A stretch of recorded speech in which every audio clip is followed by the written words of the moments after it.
বিসমিল্লাহির রহমানির রহিম। পরম করুণাময় ও অসীম দয়ালু আল্লাহর নামে শুরু। আউযু বিল্লাহি মিনাশ শাইতানির রাজীম। وَإِذِ ابْتَلَى إِبْرَاهِيمَ رَبُّهُ بِكَلِمَاتٍ فَأَتَمَّهُنَّ قَالَ إِنِّي جَاعِلُكَ لِلنَّاسِ إِمَامًا قَالَ وَمِن ذُرِّيَّتِي قَالَ لَا يَنَالُ عَهْدِ الظَّالِمِينَ وَإِذْ جَعَلْنَا الْبَيْتَ مَثَابَةً لِلنَّاسِ وَأَمْنًا وَاتَّخِذُوا مِن مَّقَامِ إِبْرَاهِيمَ مُصَلًّى وَعَهِدْنَا إِلَى إِبْرَاهِيمَ وَإِسْمَاعِيلَ أَن طَهِّرَ بَيْتِيَ لِلطَّائِفِينَ وَالْعَاكِفِينَ وَالرُّكَّعِ السُّجُودِ وَإِذْ قَالَ إِبْرَاهِيمُ رَبِّ اجْعَلْ هَذَا بَلَدًا آمِنًا وَارْزُقْ أَهْلَهُ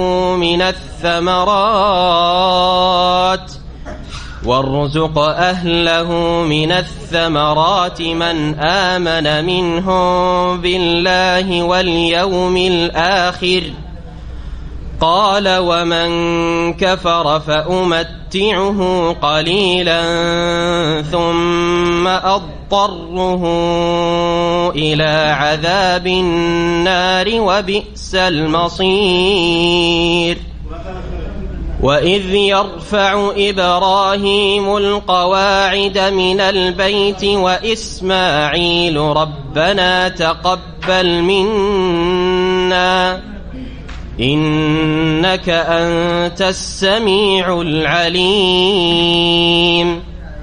رَبَّنَا وَاجْعَلْنَا مُسْلِمَيْنِ لَكَ وَمِنْ ذُرِّيَّتِنَا أُمَّةً مُسْلِمَةً لَكَ وَأَرِنَا مَنَاسِكَنَا وَتُبْ عَلَيْنَا إِنَّكَ أَنْتَ التَّوَّابُ الرَّحِيمُ رَبَّنَا وَابْعَثْ فِيهِمْ رَسُولًا مِّنْهُمْ يَتْلُو عَلَيْهِمْ آيَاتِكَ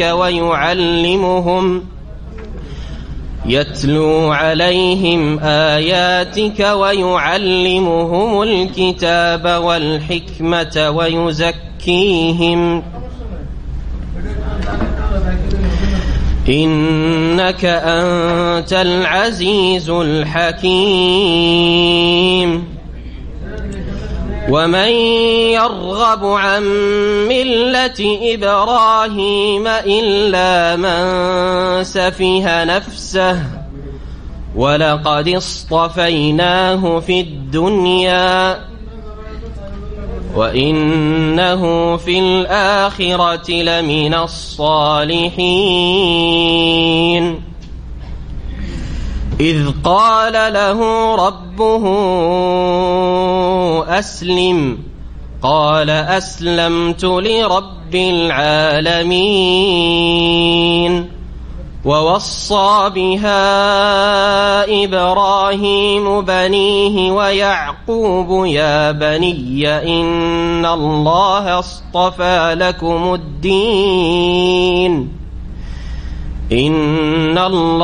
اصْطَفَى لَكُمُ الدِّينَ فَلَا تَمُوتُنَّ إِلَّا وَأَنْتُمْ مسلمون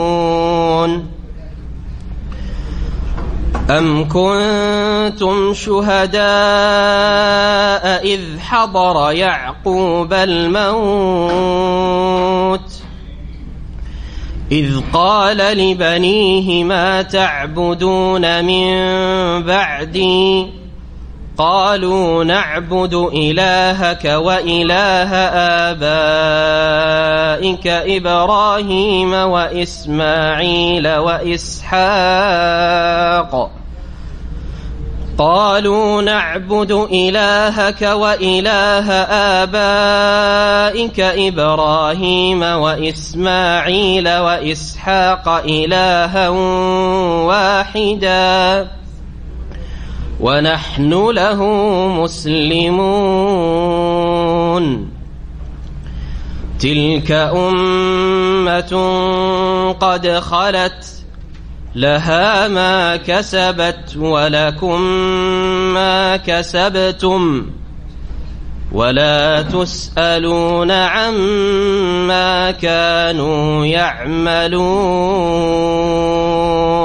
السلام عليكم ورحمة الله وبركاته. بسم الله الرحمن الرحيم. الحمد لله رب العالمين والصلاة والسلام على سيد المرسلين نبينا محمد وعلى آله وصحبه أجمعين. أما بعد فأعوذ بالله من الشيطان الرجيم.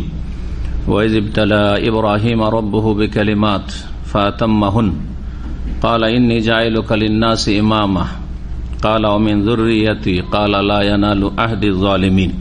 মহান আল্লাহর সমস্ত প্রশংসা যে আল্লাহ রাব্বুল আলামিন তার বান্দাদেরকে ভালো এবং মন্দ দিয়ে তার আদেশ এবং নিষেধের মাধ্যমে পরীক্ষা করেন। যারা আল্লাহ রাব্বুল আলামিনের আদেশ নিষেধগুলি ঠিকভাবে যথাযথভাবে বাস্তবায়ন করে তারা আল্লাহ রাব্বুল আলামিনের পরীক্ষায় সফল কাম হয়।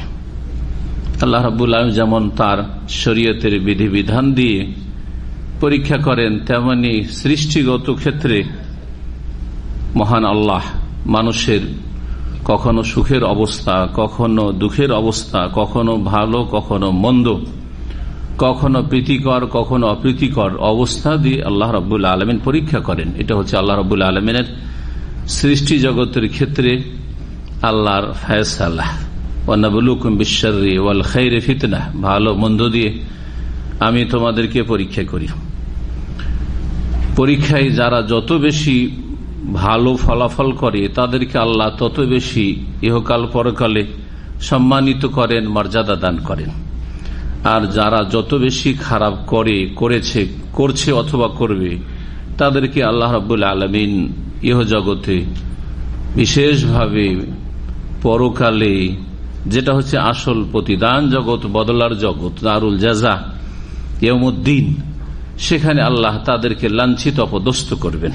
যদিও তারা দুনিয়ার ক্ষেত্রে বড় হিরো ছিল, কিন্তু আল্লাহর পরীক্ষায় ব্যর্থ হওয়ার কারণে, আল্লাহর পরীক্ষাতে ফেল হওয়ার কারণে তাদেরকে আল্লাহ সেখানে সমস্ত মানুষের সামনে বিচার দিবসে হাসরের মাঠে লাঞ্ছিত অপদস্থ করবেন এবং লাঞ্ছিত অপদস্থ হয়ে জাহান্নামে নিক্ষিপ্ত হবে।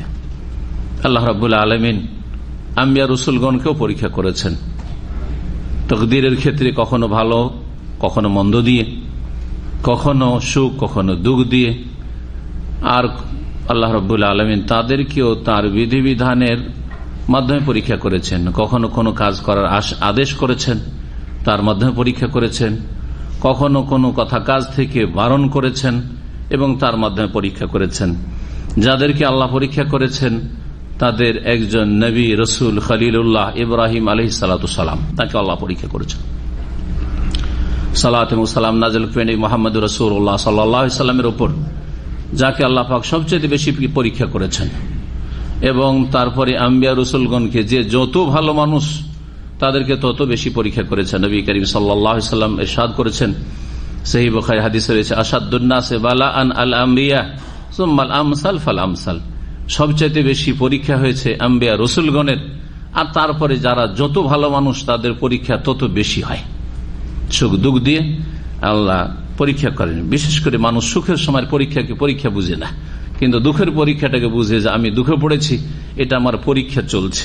সুখের সময় মানুষ এমন সুখে বিভোর হয়ে যায় যে আর কোন হুঁশ দিশা থাকে না, খেয়াল থাকে না, এটাকে পরীক্ষা মনে করে না। মনে করে যে আল্লাহ আমার উপর খুব খুশি আছেন, আল্লাহ আমার উপর এত খুশি হয়েছেন যে আমার মতো ভালো মানুষ মনে হয় কেউ নেই, কারণ আমাকে অনেক কিছু দিয়েছেন। এটা আরেক গুমরাহি, আরেক পরীক্ষায় ব্যর্থ হওয়া। তো এইসব বিষয়গুলি আমাদেরকে জানতে হবে এবং স্মরণে রাখতে হবে, ঈমান ইয়াকিন রাখতে হবে, যাতে করে আমরা কখনো প্রতারিত না হয় আল্লাহ পাকের ছাড় দেওয়াই বা ঢিল দেওয়াই। আমাদের আজকের তাফসীর সূরাতুল বাকারা 10ম পর্ব, আয়াত নম্বর 124 থেকে শুরু হবে। শুরু হচ্ছে ইব্রাহিম আলাইহিস সালাতু সালাম খলিলুল্লাহ, আল্লাহর অন্তরঙ্গ বন্ধু, তার ঘটনা থেকে, বিশেষ করে মক্কাতুল মুকাররমায় তিনি যা কিছু করেছেন এই বিষয়গুলি এবং তার দোয়া, এই বিষয়গুলি আজকে আমাদের সামনে আসবে। অত্যন্ত গুরুত্বপূর্ণ বিষয় এবং রাসূলুল্লাহ সাল্লাল্লাহু আলাইহি সাল্লামকে আমাদেরকেও ইব্রাহিম আলাইহিস সালামের আদর্শের, তৌহিদের, সুন্নাহর অনুসরণের নির্দেশ দেওয়া হয়েছে। সুতরাং এই বিষয়গুলি আমাদের গুরুত্ব সহকারে জানতে হবে এবং সেই অনুযায়ী আমাদেরকে জীবন গড়ার চেষ্টা করতে হবে, যাতে করে তিনি যেমন একনিষ্ঠ ছিলেন, তিনি যেমন তৌহিদ প্রতিষ্ঠাকারী একজন ইমাম ছিলেন, রাসূল ছিলেন, তেমনি আমরা যেন তৌহিদ প্রতিষ্ঠা করি, শিরক নির্মূল করি, সুন্নাহ কায়েম করি, বিদআতকে বর্জন করি এবং ইব্রাহিম আলাইহিস সালামের অনুসারী হতে পারি খাঁটি। মহান আল্লাহ ইরশাদ করছেন, ওয়াইয ইবতালা ইব্রাহিম রাব্বুহু বিকালিমাত। স্মরণ করো হে মানুষ, হে মুসলিম, হে নবী মুহাম্মদ সাল্লাল্লাহু আলাইহি সাল্লাম, নবী করিম সাল্লাল্লাহু আলাইহি ওয়াসাল্লামের উপর কোরআন কারীমের আয়াতগুলি নাযিল হচ্ছে, তাকে প্রথম সম্বোধন, তারপরে প্রত্যেক মুসলিমকে সম্বোধন, আর তারপরে সমস্ত বিশ্বের মানুষের জন্য কোরআন কারীমকে নাযিল করা হয়েছে। তাই প্রত্যেক মানুষকে আল্লাহ বলছেন যে স্মরণ করো, উযকুর, যেখানে ইজ বলে আয়াত শুরু হয়েছে, মনে রাখতে হবে যারা তাফসীর চর্চা করেন, এখানে একটি ফেল বা ক্রিয়া উজ্জ আছে, উযকুর, ইজ, ওই সময়কালকে স্মরণ করো বা ওই ঘটনাকে স্মরণ করো, ওই বিষয়গুলি স্মরণ করো। ওয়াইয ইবতালা ইব্রাহিম রাব্বুহু বিকালিমাত, যখন ইব্রাহিম আলাইহিস সালামকে পরীক্ষা করেছিলেন তার প্রতিপালক আল্লাহ, বিকালিমাতিন, কয়েকটি কথার মাধ্যমে, আল্লাহর কয়েকটি কথার মাধ্যমে, কয়েকটি বাক্যের মাধ্যমে, কয়েকটি বিষয়ের মাধ্যমে। আমরা কালেমাকে নিজের ভাষায় কখনো কথা বলি, কখনো বাক্য বলি, যখন যেরকম আমাদের বিষয় আলোচনায় থাকে তখন সেই ভাষায় ব্যক্ত করি। তো এখানে খুব ব্যাপক অর্থ রয়েছে যে আল্লাহ কয়েকটি কথার মাধ্যমে, মানে কয়েকটি বিষয়ের মাধ্যমে আল্লাহ রাব্বুল আলামিন ইব্রাহিম আলাইহিস সালামকে পরীক্ষা করলেন। একটি বিষয় নয়, বিকালিমাত, বেশ কিছু বিষয় পরীক্ষা করলেন। ফাআতাম্মাহুন্না, ইব্রাহিম আলাইহিস সালাম প্রত্যেকটি আল্লাহর কথার ক্ষেত্রে, আল্লাহর বাণীর ক্ষেত্রে, আল্লাহর আদেশ নিষেধের ক্ষেত্রে, আল্লাহ রাব্বুল আলামিনের নাযিলকৃত এই বিষয়গুলির ক্ষেত্রে কি করলেন, বা আল্লাহ রাব্বুল আলামিনের ফয়সালার ক্ষেত্রে, সেটা শরীয়তি বিষয় হোক অথবা ভাগ্যের সাথে, তকদিরের সাথে সম্পর্কিত কোন বিষয় হোক, ফাআতাম্মাহুন্না, সবগুলিকে তিনি পূর্ণ করলেন, পূর্ণরূপে বাস্তবায়ন করলেন। আল্লাহ যা চাইলেন তিনি তার বাস্তবায়ন করলেন। এখন এই বিষয়গুলি বা কথাগুলি কি ছিল, এই বিষয়ে এক একজন তাফসীরকার একটা, দুটো, তিনটে দিক হয়তো আলোচনা করেছে, তাতেই শুধু সীমিত নয়, বরং ইব্রাহিম আলাইহিস সালামের পুরো জীবনে যে বিষয়গুলির মাধ্যমে আল্লাহ রাব্বুল আলামিন পরীক্ষা করেছেন সেই সবগুলি বিষয় এ বেকালিমাতের অন্তর্ভুক্ত। আল্লাহ তাকে বেশ কিছু বিষয়ের মাধ্যমে পরীক্ষা করেছেন। তার জীবনের প্রথম পরীক্ষা হচ্ছে যে আল্লাহর আদেশ নিষেধ মেনে চলতে হবে, এটা হচ্ছে বড় পরীক্ষা। আজকাল মুসলিম জাতির অধিকাংশ লোক এই পরীক্ষায় ফেল, তাই না? আমাদেরকে আল্লাহ কি জন্য সৃষ্টি করেছেন? ইবাদতের জন্য। ইবাদত কি? আল্লাহর আদেশ নিষেধের বাস্তবায়ন করা। কয়টা লোক আল্লাহর আদেশ নিষেধের বাস্তবায়ন করছে? আল্লাহ আদেশের বেছে বেছে 2-3টা কাজ করে হয়তো, হ্যাঁ, বাকি সব বাদ। আল্লাহ যা হারাম নাজাইজ করেছেন সেগুলি থেকে কয়েকটা হারাম থেকে নাজাইজ থেকে বাঁচে, বাকি মেলা হারামে লিপ্ত আছে। তাহলে কোথায় বাস্তবে? ফাতাম্মাহুন্না, আপনি পূর্ণ করেন না তো। চিন্তা করেন আপনি, নামাজের বিষয়ে কজন নামাজি রয়েছে? রমজান মাসে কজন মুসলিম রোজা রাখে? হ্যাঁ, কজন মুসলিম ঠিক যেই সময় হজ ফরজ হজটা আদায় করে দিচ্ছে? কজন মুসলিম ঠিকভাবে জাকাত আদায় করছে? আর যেখানে যেখানে যাকে জাকাত দিতে হবে তাকে দিচ্ছে। জাকাত দিয়ে দুনিয়ার গরজ পুরা করছে, দুনিয়ার স্বার্থ পুরা করছে। জি, স্বজন প্রীতি, বেশি গরিবরা অন্য বংশের ওকে দেবে না, নিজের বংশে যাদের এমনি কিছু দিতে হইতো ওই খরচটা নিজের হালকা করা হইলো, তাদের জাকাত দিয়ে কাজ চালানো হইলো। সুতরাং তার শাশুড়ির খরচ চালাচ্ছে জাকাত দিয়ে, তার ধরেন না ওই বোন আত্মীয় স্বজন ওদের খরচ খরচা চালাচ্ছে। ওরা তো ভাবছে যে আমাদেরকে খুব দান করছে, সৌদি আরব থেকে টাকা দিয়ে দান করছে, মানে জাকাত নয়, ও আমাদের খুব উপকার করে নিজের ক্যাশ থেকে দিয়ে। কিন্তু আপনি তো নিজের স্বার্থ, ওইদিকে সুনামটাও নিলেন যে আপনি তাদের লালন পালন করছেন বা দেখাশোনা করছেন, এইদিকে আল্লাহর হক যেটা জাকাত সেটা দিয়ে কাজ চালালেন, দুনিয়ার গরজ পুরা করলেন। অধিকাংশ লোক একটা করে যদি বলা যায় তাহলে এতেই সময় শেষ হয়ে যাবে। কয়টা লোক আল্লাহ রাব্বুল আলামিন আদেশ নিষেধের ক্ষেত্রে পূর্ণভাবে পালন করছে বা পরীক্ষায় পাশ করছে? যারা পাশ করবে ইব্রাহিম আলাইহিস সালামের তারাই অনুসারী, আর তারা জান্নাতের অধিকার রাখে, হক রাখে। জি, আল্লাহ যেন আমাদের তৌফিক দান করেন। আদেশ নিষেধের মাধ্যমে আল্লাহ পরীক্ষা করলেন। যা যখন আদেশ, আল্লাহ রাব্বুল আলামিন তাকে পরীক্ষায় ফেললেন। জি, এমন পরিবারে, এমন বংশে, এমন দেশে জন্ম যেখানে একজনও কোন মুমিন মুসলিম নেই। ইরাকে সকলে মুশরিক, পুত্তলিক, প্রতিমার পূজারী, বাপ নিজের হাতে প্রতিমা পূজা করে। এ প্রতিকূল অবস্থায় আপনাকে আমাকে যদি আল্লাহ পয়দা করে দিত, কি অবস্থা না হইতো? হ্যাঁ, বিদাতীদের ঘরে জন্ম নিয়ে আপনি নামাজটা সহি করতে পারছেন না সৌদি আরবে 10 বছর থাকার পরেও। কেন? কারণ আপনার ব্যাকগ্রাউন্ড হচ্ছে বেদাতি, ওদেরকে ভয় করছেন আপনি। জি, মিলাদি, কিয়ামি, হ্যাঁ, যার ফলে আপনি এখানে এসে দেখছেন যে এগুলো হক নয়, না হক, তারপরে দেশে গিয়ে আবার ওদের মতোই পরীক্ষা ফেল, নিজে আপনি বাস করতে পারছেন না। ইব্রাহিম আলাইহিস সালামের জন্ম যেই পরিবারে হয়েছিল, ওইরকম পরিবারে আপনার আমার যদি জন্ম হইতো কি অবস্থাটা হইতো চিন্তা করুন। মুসলিম পরিবার জন্ম নিয়েছেন, কিছু শিরক আছে, কিছু বিদআত আছে, এই মাজার আর পীর আর এইসব বিদআত, এইসব বিদআতগুলি বর্জন করে ঠিক তাওহীদ আর সুন্নাহর অনুসারী হতে পারছেন না। আপনি ইসলামটা চর্চা করে কোরআন সুন্নাহ শিখে আপনি সেই অনুযায়ী জীবনটা গড়তে পারছেন না। আপনি এতটুকু প্রতিকূলতা বরদাস্ত করতে পারছেন না, এতটুকু যে বিরোধের সম্মুখীন হবেন, সমালোচনার সম্মুখীন হবেন, এইটুকু ঝুঁকি নিতে সাহস করছেন না। কত দুর্বল আপনার নড়বয়া ঈমান। তারপরে সোচ্চার শিরকের বিরুদ্ধে। বাপ ঠিক আছে, বাপের শ্রদ্ধা, কিন্তু বাপের ধর্ম মানা যাবে না। জি, বাপকে নসিহত করলেন, বুঝাইলেন, জি খুব বুঝালেন, সূরা মারিয়াম পড়ে দেখেন আপনি, কিন্তু বাপ মানতে রাজি না। ঠিক আছে, মানবেন না, মানবেন না, মানবো না, তোকে বাড়িতে রাখবো না, ও জরনি মালিয়া, ভাগ, বাড়ি থেকে চলে যা। বাড়ি থেকে বেরিয়ে গেলাম।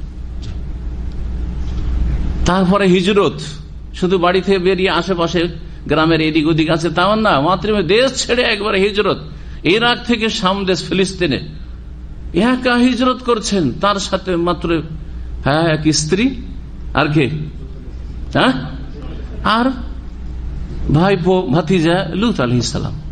এই সফর, সেই যুগের সফর চিন্তা করুন। এই মরুভূমিতে 3 জন মিলে সফর করা, যেমন তেমন কথা। জালেম শাসকের সামনে পড়ছেন, স্ত্রী হরণ করবে, কত চেষ্টা চালালো সেই মারদুদ শয়তান। আল্লাহ ব্যর্থ করলেন, আল্লাহ হেফাজত করলেন, কারণ আল্লাহর দিনের জন্য বেরিয়েছেন, আল্লাহর সন্তুষ্টির জন্য বাড়ি থেকে বেরিয়েছেন। জি, এ কথা চিন্তা করেনি আপনাদের মতো যে বাপ নারাজ হয়ে যাবে, মা অসন্তুষ্ট হয়ে যাবে, সমাজকে ছেড়ে দিতে হবে। আরে যাক, বাদ দি, যেটা সবাই করছে আমি ওটাই করি, জাহান্নামে যায় আর জান্নাতে যায়, যেখানে যাবো সেখানে যাই না। আল্লাহর দিনকে প্রতিষ্ঠিত করতে হবে, তাওহীদ প্রতিষ্ঠা করতে হবে। তাওহীদ নেই দিন নেই, তাওহীদ কায়েম নেই, শিরক আছে, কোনদিন দিন কায়েম হবে না। তারপরে সারা জীবনটাই পরীক্ষার জীবন। ওখান থেকে আল্লাহর হুকুম হলো যে এক তো ছেলে মেয়ে হয় না, এক পরীক্ষা। বুড়ো হওয়ার পরে একটা ছেলে হইল, ইসমাইল আলাইহিস সালাম। ছেলে হওয়ার পরে বার্ধক্যে মানুষ দুর্বল হয়ে যায়, ছেলের উপর কত মায়া থাকে, তাই না? আল্লাহ বলছে এই ছেলে তোর কাছে রাখা যাবে না, ইব্রাহিম তো আর পরীক্ষা। জি, এই ছেলেকে, স্ত্রীকে রাখা যাবে না, স্ত্রী তার মা ইসমাইলের মা হাজার, এই দুজনকে নিয়ে গিয়ে মক্কায় রেখে আসো, রেখে ছেড়ে দিয়ে চলে আসছেন। আপনার অবস্থা হলে সেখানে মরে যাবেন আপনি। স্ত্রীকে ছেড়ে দিয়ে চলে আসতে হচ্ছে বনে জঙ্গলে, কোন মানুষ সেখানে বাস করে না। শিশু, কয়েকদিনের বাচ্চা, কয়েক মাসের বাচ্চা, তাকে ছেড়ে দিয়ে চলে আসছেন, আর মাত্র কয়েকটি খেজুর আর 1 মশক পানি দিয়ে চলে আসছেন। আল্লাহ ভরসা, চলে আসে। এই বুখারী হাদিস পড়ে দেখেন, ইব্রাহিম আলাইহিস সালামের পেছনে ছুটছেন, হাজারও জানেন না, স্ত্রীকে বলেননি যে কি করতে নিয়ে এসছেন আর কি ছেড়ে কেন চলে যাচ্ছেন, দৌড় দিচ্ছেন, কি ব্যাপার ইয়া ইব্রাহিম, আইনা তাতরুকুনা ফি হাযাল ওয়াদি, এই জনহীন উপত্যকায় কোথায় ছেড়ে চলে যাচ্ছ? এখানে কোনো পরিচিত লোক নেই, কোনো মানুষ নেই, এখানে কোনো মানুষ বাস করেন না। কোনো উত্তর দিচ্ছে না, কারণ আল্লাহর হুকুম, আমাকে পাস করতে হবে, আমাকে সাকসেস হইতে হবে। জিজ্ঞেস করছেন স্ত্রী নিরাশ হয়ে, যে আর তো কথাই শুনতে পাচ্ছেন, কোনো উত্তরই দিচ্ছেন। আল্লাহ আমার কামে হাজার, আল্লাহর হুকুম এই কাজ করে যাচ্ছেন, আপনি কেন এই কাজ করছেন? আল্লাহ আমার কামে হাজার, আল্লাহ কি এই হুকুম করেছেন? মাথা ঝুঁকে বলেন আল্লাহ, হ্যাঁ আল্লাহর হুকুম করে যাচ্ছি, যা ঠিক আছে। স্ত্রীও মাশাআল্লাহ, যখন আল্লাহর হুকুমে করে যাচ্ছেন, তাহলে আল্লাহ আমাদের সর্বনাশ করবেন না, আল্লাহ আমাদেরকে বরবাদ করে দিবেন না, এখানে আমাদের সুব্যবস্থা করবেন। স্বামী থাকার নাই থাক, আর কেউ থাকার নাই থাক, বনে হোক আর জঙ্গলে হোক, একাই থাকি না কেন, আল্লাহ হেফাজতকারী। এই হচ্ছে আল্লাহর ভরসা। যেমন পরীক্ষা হচ্ছে ইব্রাহিম আলাইহিস সালামের, তেমন পরীক্ষা হচ্ছে স্ত্রীর, শিশুর। জি, আল্লাহ হুকুম করলেন এখানে ঘর তৈরি করো, ঘর তৈরি করতে লাগলেন। এই ঘরে সারা বিশ্বের সমস্ত মানুষ ছুটি আসবে ইবাদত বন্দেগীর জন্য। কাবা ঘর নির্মাণ করলেন। আল্লাহর পরীক্ষা, বাচ্চা একটু বড় হয়েছে, কত আদরের ছেলে যখন কথা বলতে পারে, বাচ্চা কথা বলতে পারছে, দৌড়াদৌড়ি ছোটাছুটি করতে পারছে, নামাজ পড়তে যান না তা মসজিদে নিয়ে দৌড় দিচ্ছেন। আরে হ্যাঁ, জি হ্যাঁ, নিজের নামাজ পড়েন না পড়েন, হ্যাঁ 3 ওয়াক্ত নামাজ পড়ে, 2 ওয়াক্ত নামাজ পড়ে আজকালকার মুসলমান, ওই 2 ওয়াক্ত যাবে তো বাচ্চাটাকে সাথে নিয়ে। জি হ্যাঁ, কত আপনার মায়া আপনার বাচ্চার উপর। ইব্রাহিম আলাইহিস সালামের মায়া ছিল না? আল্লাহ হুকুম করলেন যে তোমার এই ছেলেকে জবাই করতে হবে। স্বপ্ন দেখলেন, স্বপ্ন মানে ওহী, নবীর স্বপ্ন মানে হচ্ছে ওহী। সুতরাং মানুষের স্বপ্ন ওহী না। হ্যাঁ, স্বপ্নের ধর্ম মানলে হবে না, যে কোন মোল্লা হুজুর স্বপ্নে দেখে নিল আর স্বপ্নই ধর্ম হয়ে গেল, যে স্বপ্নের মাধ্যমে এই তরিকা পেয়েছি, এটা চলবে না। আম্বিয়াদের স্বপ্ন হচ্ছে ওহী। স্বপ্নে দেখলেন, বাস্তবায়নের জন্য জবাই করতে গেলেন, তিনি জবাই করার জন্য প্রস্তুত, কিন্তু আল্লাহ রাব্বুল আলামিনের পরীক্ষা করা ছিল, পরীক্ষা হয়ে গেল। আল্লাহ ফাদাইনা হবে যিবিহিন আযীম, আল্লাহ মুক্ত করলেন ইসমাইল আলাইহিস সালামকে। জি, আল্লাহ রাব্বুল আলামিন ঘর বানাবার বললেন যে ডাক দাও সারা বিশ্বের মানুষকে, সবাই হজের জন্য আসবে। যা হুকুম হচ্ছে, জি যা হুকুম হচ্ছে পালন করছেন। যাই হোক, এই সমস্ত কিছু এছাড়াও যা কিছু হয়তো সময়ের স্বল্পতার জন্য ছেড়ে দিলাম, পুরো জীবনটাই ছিল ইব্রাহিম খলিলুল্লাহ আলাইহিস সালাতু সালামের পরীক্ষা আর পরীক্ষা। বিকালে মাঠ বেশ কিছু বিষয় দিয়ে আল্লাহ সারা জীবন তাকে পরীক্ষা করেছেন। ফাআতাম্মাহুন্না, সব ক্ষেত্রে তিনি পূর্ণভাবে সফলতা লাভ করেছেন। যখন তিনি সব পরীক্ষায় পাশ করলেন, তখন আল্লাহ তাকে কিছু বকশিস করতে চাইলেন, হ্যাঁ পুরস্কার দিতে চাইলেন। কি বলছেন আল্লাহ? বলছেন কালা, মহান আল্লাহ বললেন ইন্নী জাইলুকা লিন্নাসি ইমামা, তুমি যখন সব পরীক্ষায় পাস, তোমাকে বিশ্বজগতের মানুষের জন্য ইমাম করব, তোমাকে জননেতা হিসাবে আমি তৈরি করব, তুমি সারা বিশ্বের মানুষের নেতা হবে, সারা বিশ্বের মানুষের নেতৃত্ব তোমাকে দান করতে চাই। ইব্রাহিম আলাইহিস সালাম দেখলেন যে আমি একা কেন সারা বিশ্বের মানুষের নেতা হই? এই নেতা মানে কি রাষ্ট্রীয় ক্ষমতা না, তিনি কি কোন রাজা ছিলেন না প্রধানমন্ত্রী ছিলেন, রাষ্ট্রপতি ছিলেন, হ্যাঁ খলিফাতুল মুসলিমিন ছিলেন, আর দেশ পরিচালনা করেছেন? না, করেননি। তাহলে বোঝা গেল যে আসল ইমামত, এই ইমামত আসল নেতৃত্ব নয়।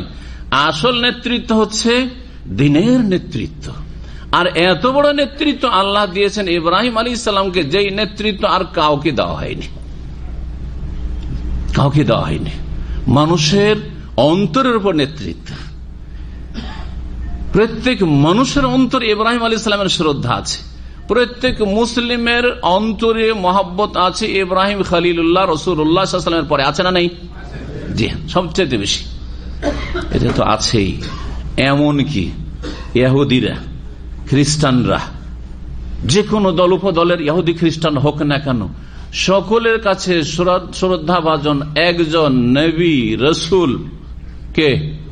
ইব্রাহিম।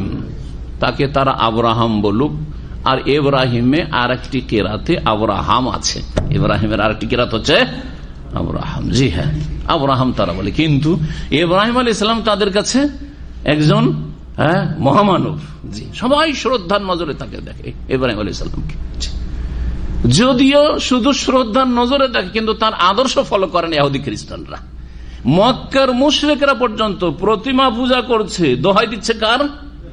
যে এইটাই হচ্ছে ইব্রাহিমের ধর্ম।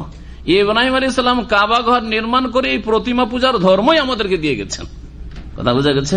শ্রদ্ধা ঠিক আছে ইব্রাহিম আলাইহিস সালাম, যদিও ইব্রাহিমের শুধু নাম ভেঙে খাওয়া ধর্ম ব্যবসা ইব্রাহিম আলাইহিস সালামের আদর্শের সাথে কোনো সম্পর্ক নেই। এই জন্য বারবার আল্লাহ বলছেন কোরআনে কারিমে যে ওমা কানা মিনাল মুশরিকিন লাম ইয়াকুম মিনাল মুশরিকিন। ইব্রাহিম তো মুশরিক ছিলেন না, বহুত্ববাদী ছিলেন না।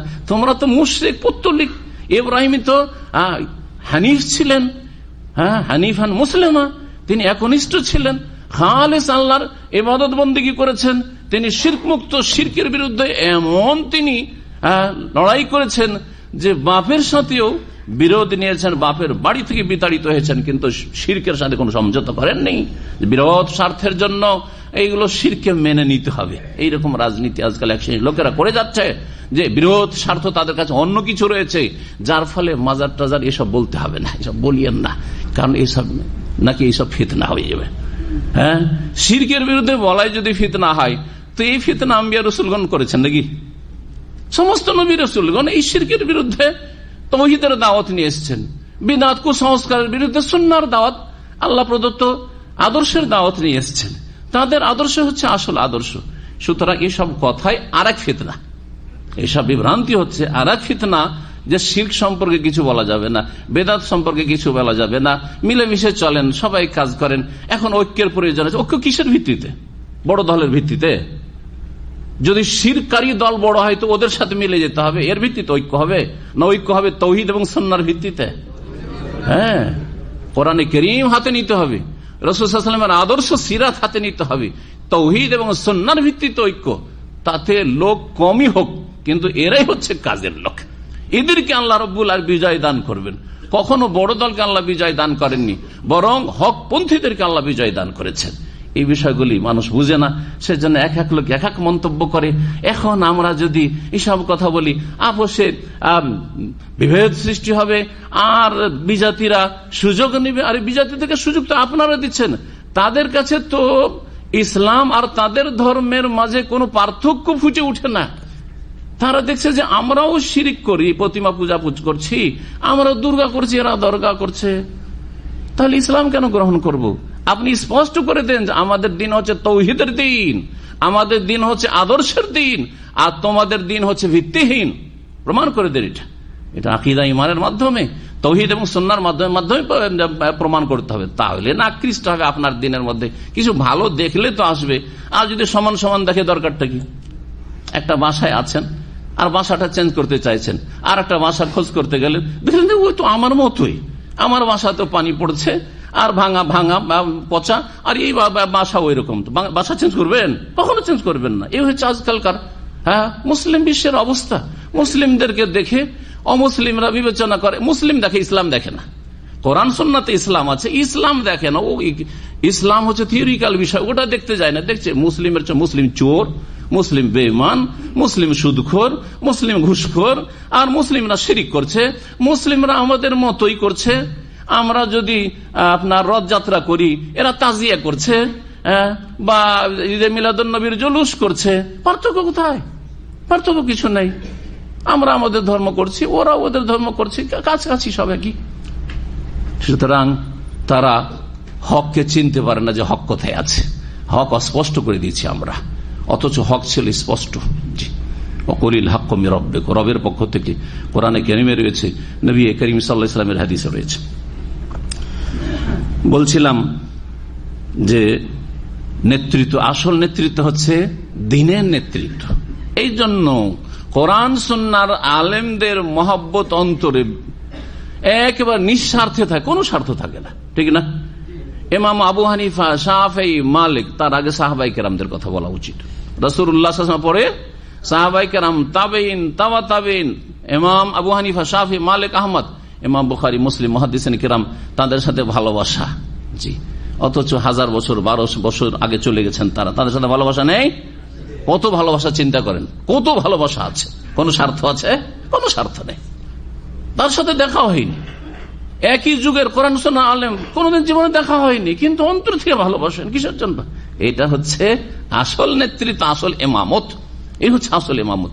ইব্রাহিম আলাইহিস সালামকে আল্লাহ রাব্বুল বললেন, ইন্নী জাইলুকা লিন-নাস ইমামা, তোমাকে আমি মানব জাতির জন্য ইমাম বানাতে চাই।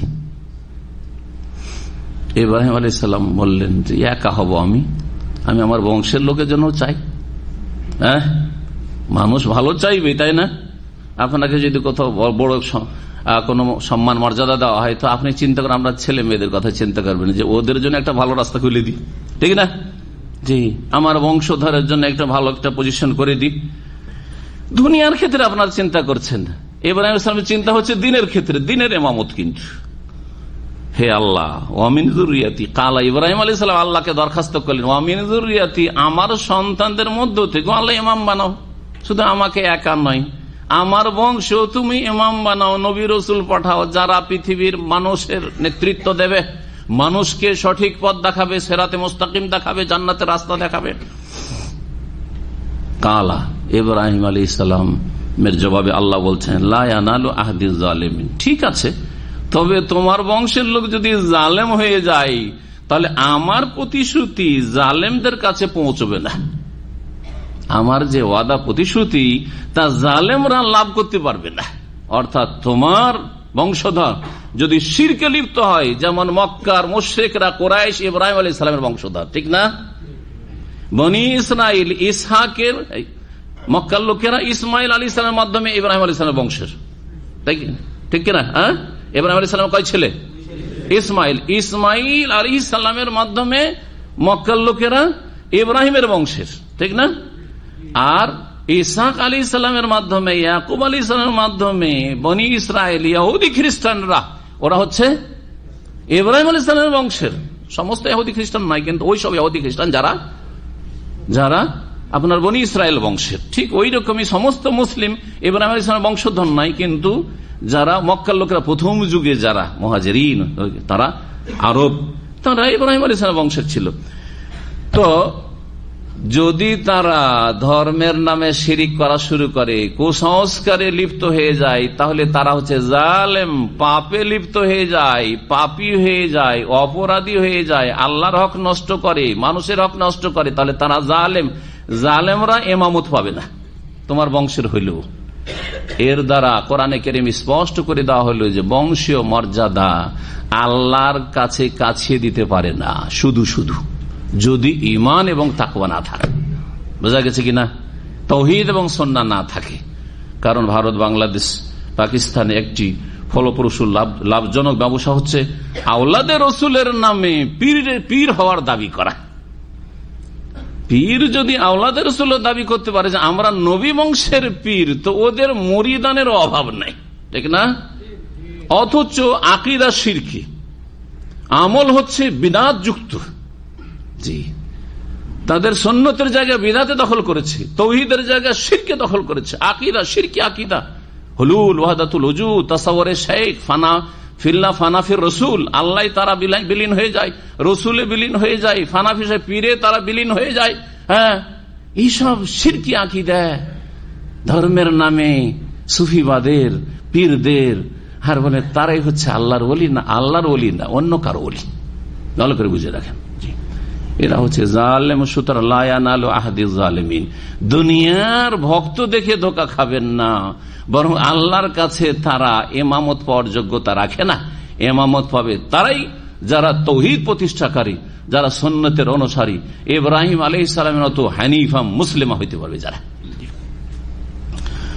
জালেমরা আমার প্রতিশ্রুতি লাভ করবে না, অর্থাৎ তোমার বংশের জালেমরা পাবে না। তবে যারা সৎকর্মশীল তাদেরকে দেব। কথা সত্যি দিয়েছেন। হ্যাঁ, আল্লাহ দরখাস্ত কবুল করেছেন। ইব্রাহিম আলাইহিস সালামের পরে ভালো করে যদি দেখেন আপনি দিনের ক্ষেত্রে, তাহলে সমস্ত নবী রসুলগণ ইব্রাহিম আলাইহিস সালামের বংশের। ইব্রাহিম আলাইহিস সালামের বংশে ইসমাইল আলাইহিস সালাম নবী হলেন, আর ইসমাইল আলাইহিস সালামের বংশে একজন রসুল যদিও, কিন্তু তিনি হচ্ছেন সবচাইতে বড় শ্রেষ্ঠ রাসূল, সাইয়্যিদুল মুরসালিন, খাতামুন নবিয়্যিন, সাইয়্যিদুস সাকালাইন, মুহাম্মদুর রাসূলুল্লাহ সাল্লাল্লাহু আলাইহি ওয়াসাল্লাম। সারা বিশ্বের সমস্ত মানুষের জন্য তিনি নবী রাসূল আসলেন। ইন্নী রাসূলুল্লাহি ইলাইকুম জামিআ ওয়া মা আরসালনাকা ইল্লা রাহমাতাল লিল আলামিন। রসুল একজন, কিন্তু বহু রসুলের চাইতে বেশি তার দাওয়াত হচ্ছে ব্যাপক। ইসহাক আলী ইসলামের বংশে সমস্ত বনি ইসরায়েলের রসুল, আম্বিয়া বনি ইসরায়েল। ইসহাক ইয়াকুব আলী ইসলামের বংশে, ইয়াকুব আলী ইসলামের দ্বিতীয় নাম ছিল কি?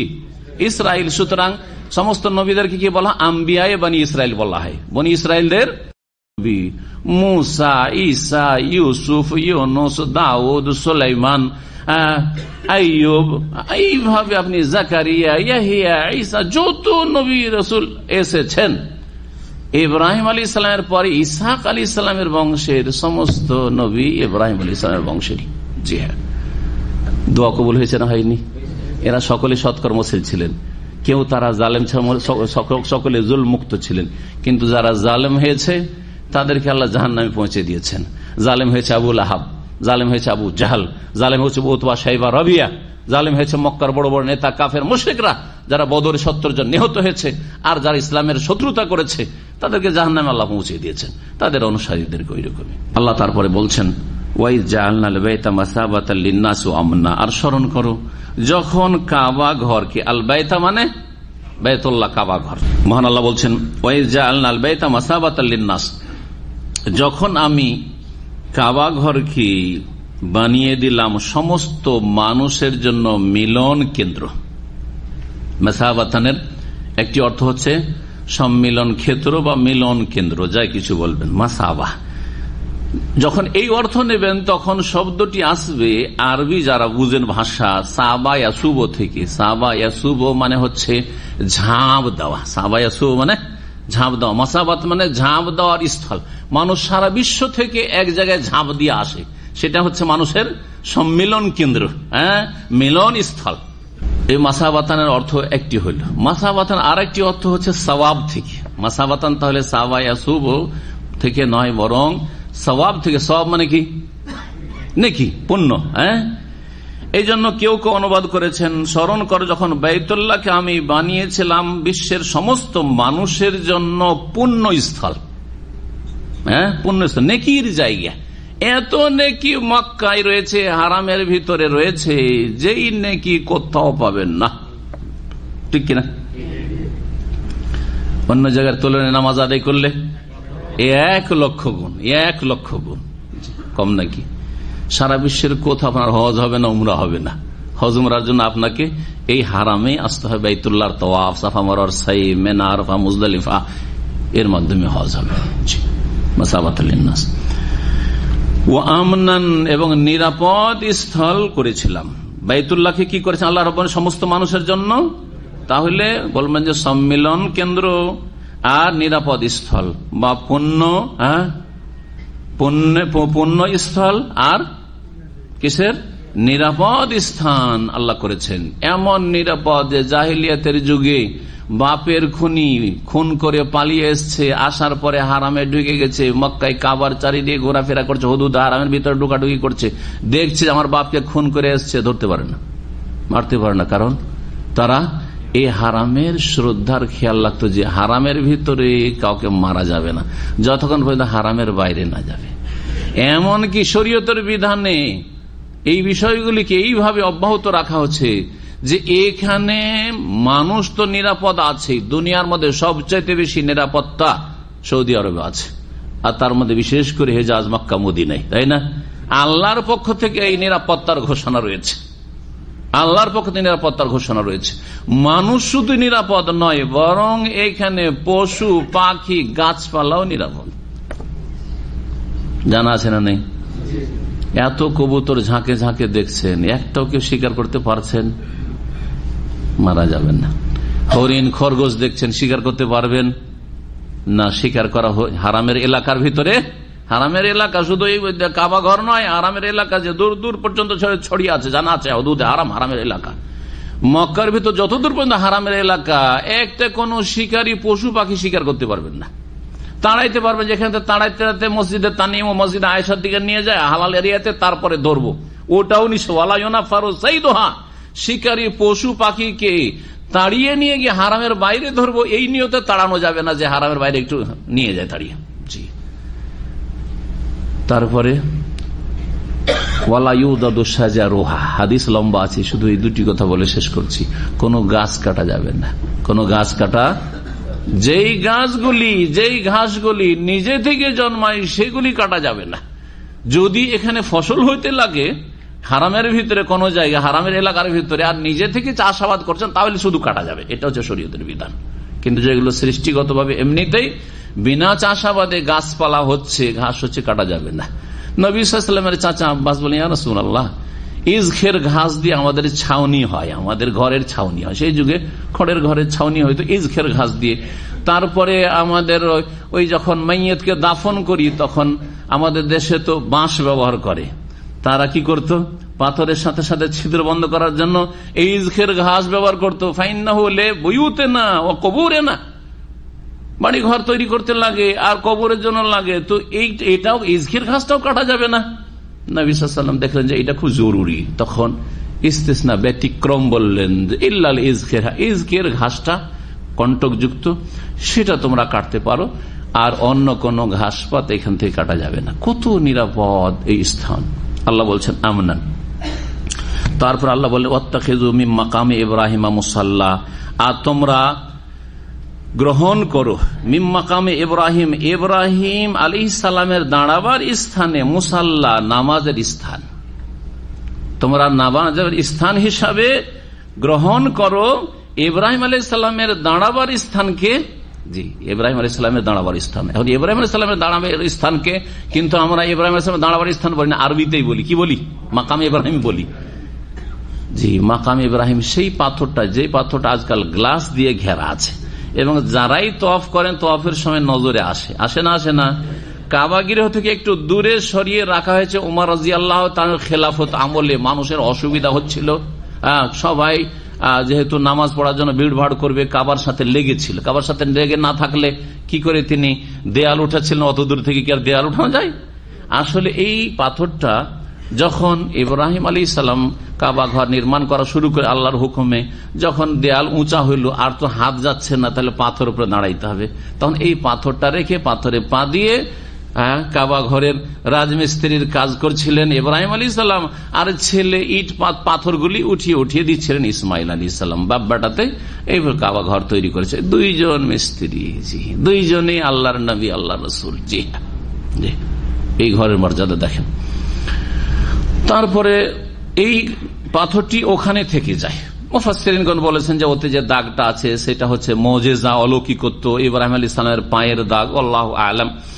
আর ওইরকম দাগ হয়ে আছে এখনো যদি ভালো করে লক্ষ্য করে দেখেন দাগ হয়ে আছে, যেভাবে দাগ হোক কিন্তু দাগ হয়ে আছে। আর তাফসীরকার কথা এটা আমি নকল করলাম যেভাবে তাফসীরে রয়েছে।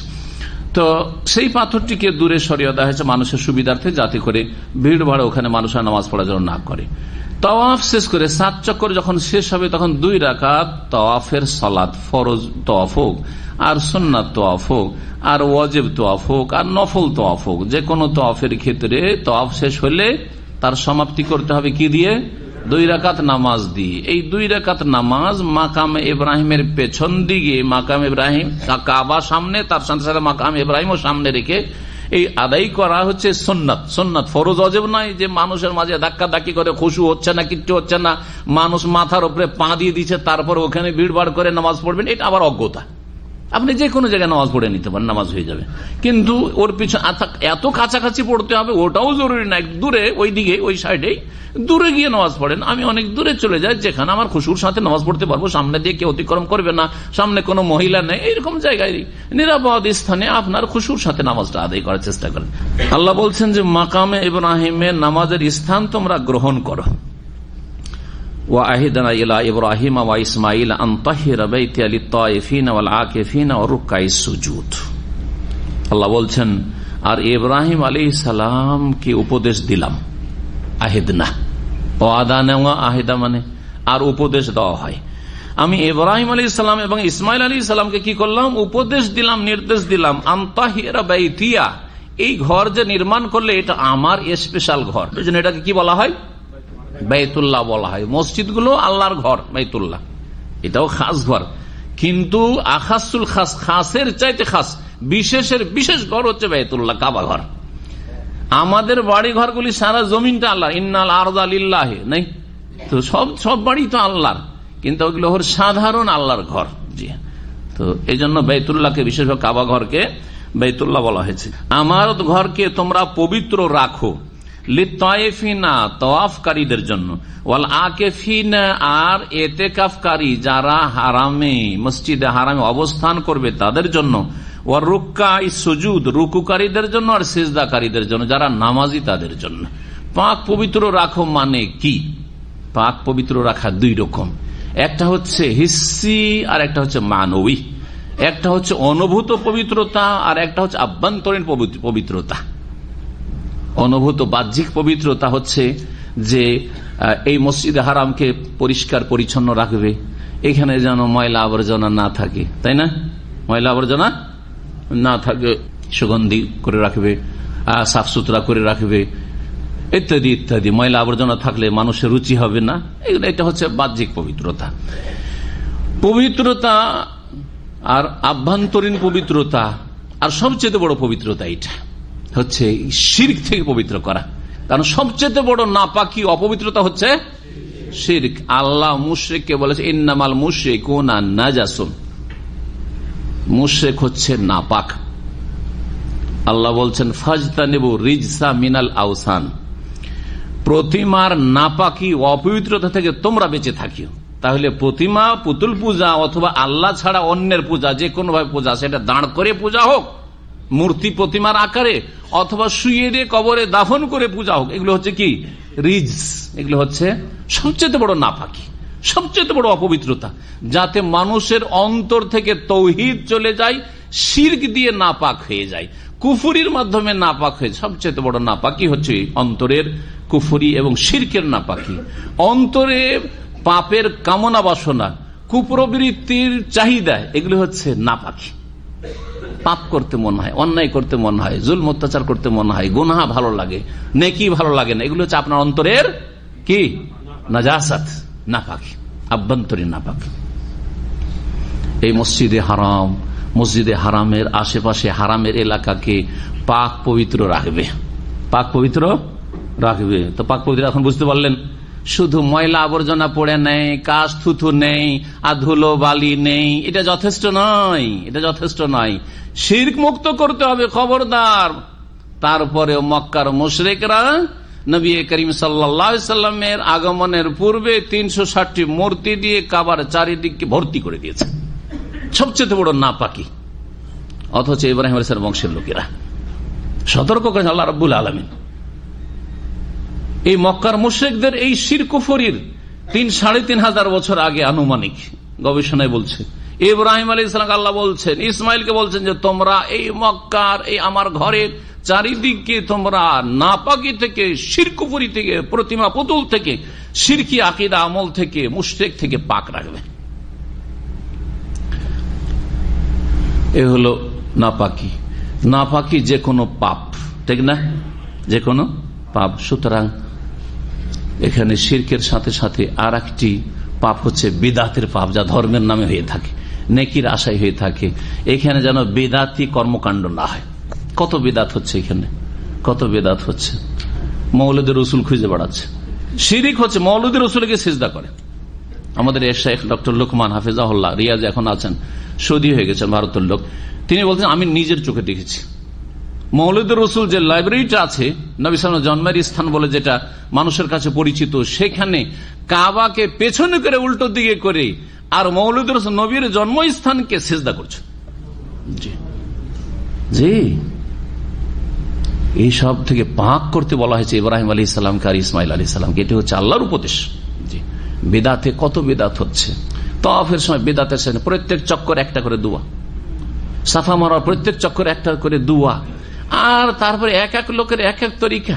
জি হ্যাঁ, আসার পরে বিসমিল্লাহ আল্লাহু আকবার, বিসমিল্লাহ আল্লাহু আকবার, বিসমিল্লাহ আল্লাহু আকবার চলছে 3 বার করে, আর প্রত্যেক চক্করে আবার বিসমিল্লাহ আল্লাহু আকবার। এরকম বহু বিদাত, বিদাত আর বিদাত। হজ উমরা করতে এসে অধিকাংশ লোক বিদাত করে। যেসব নাপাক কাজ হচ্ছে, যেগুলো থেকে পাক পবিত্র রাখতে বলা হচ্ছে, তার একটি হচ্ছে ধূমপান করা। ধূমপান হচ্ছে খাবায়েস, নোংরা, রুচিকর নয়।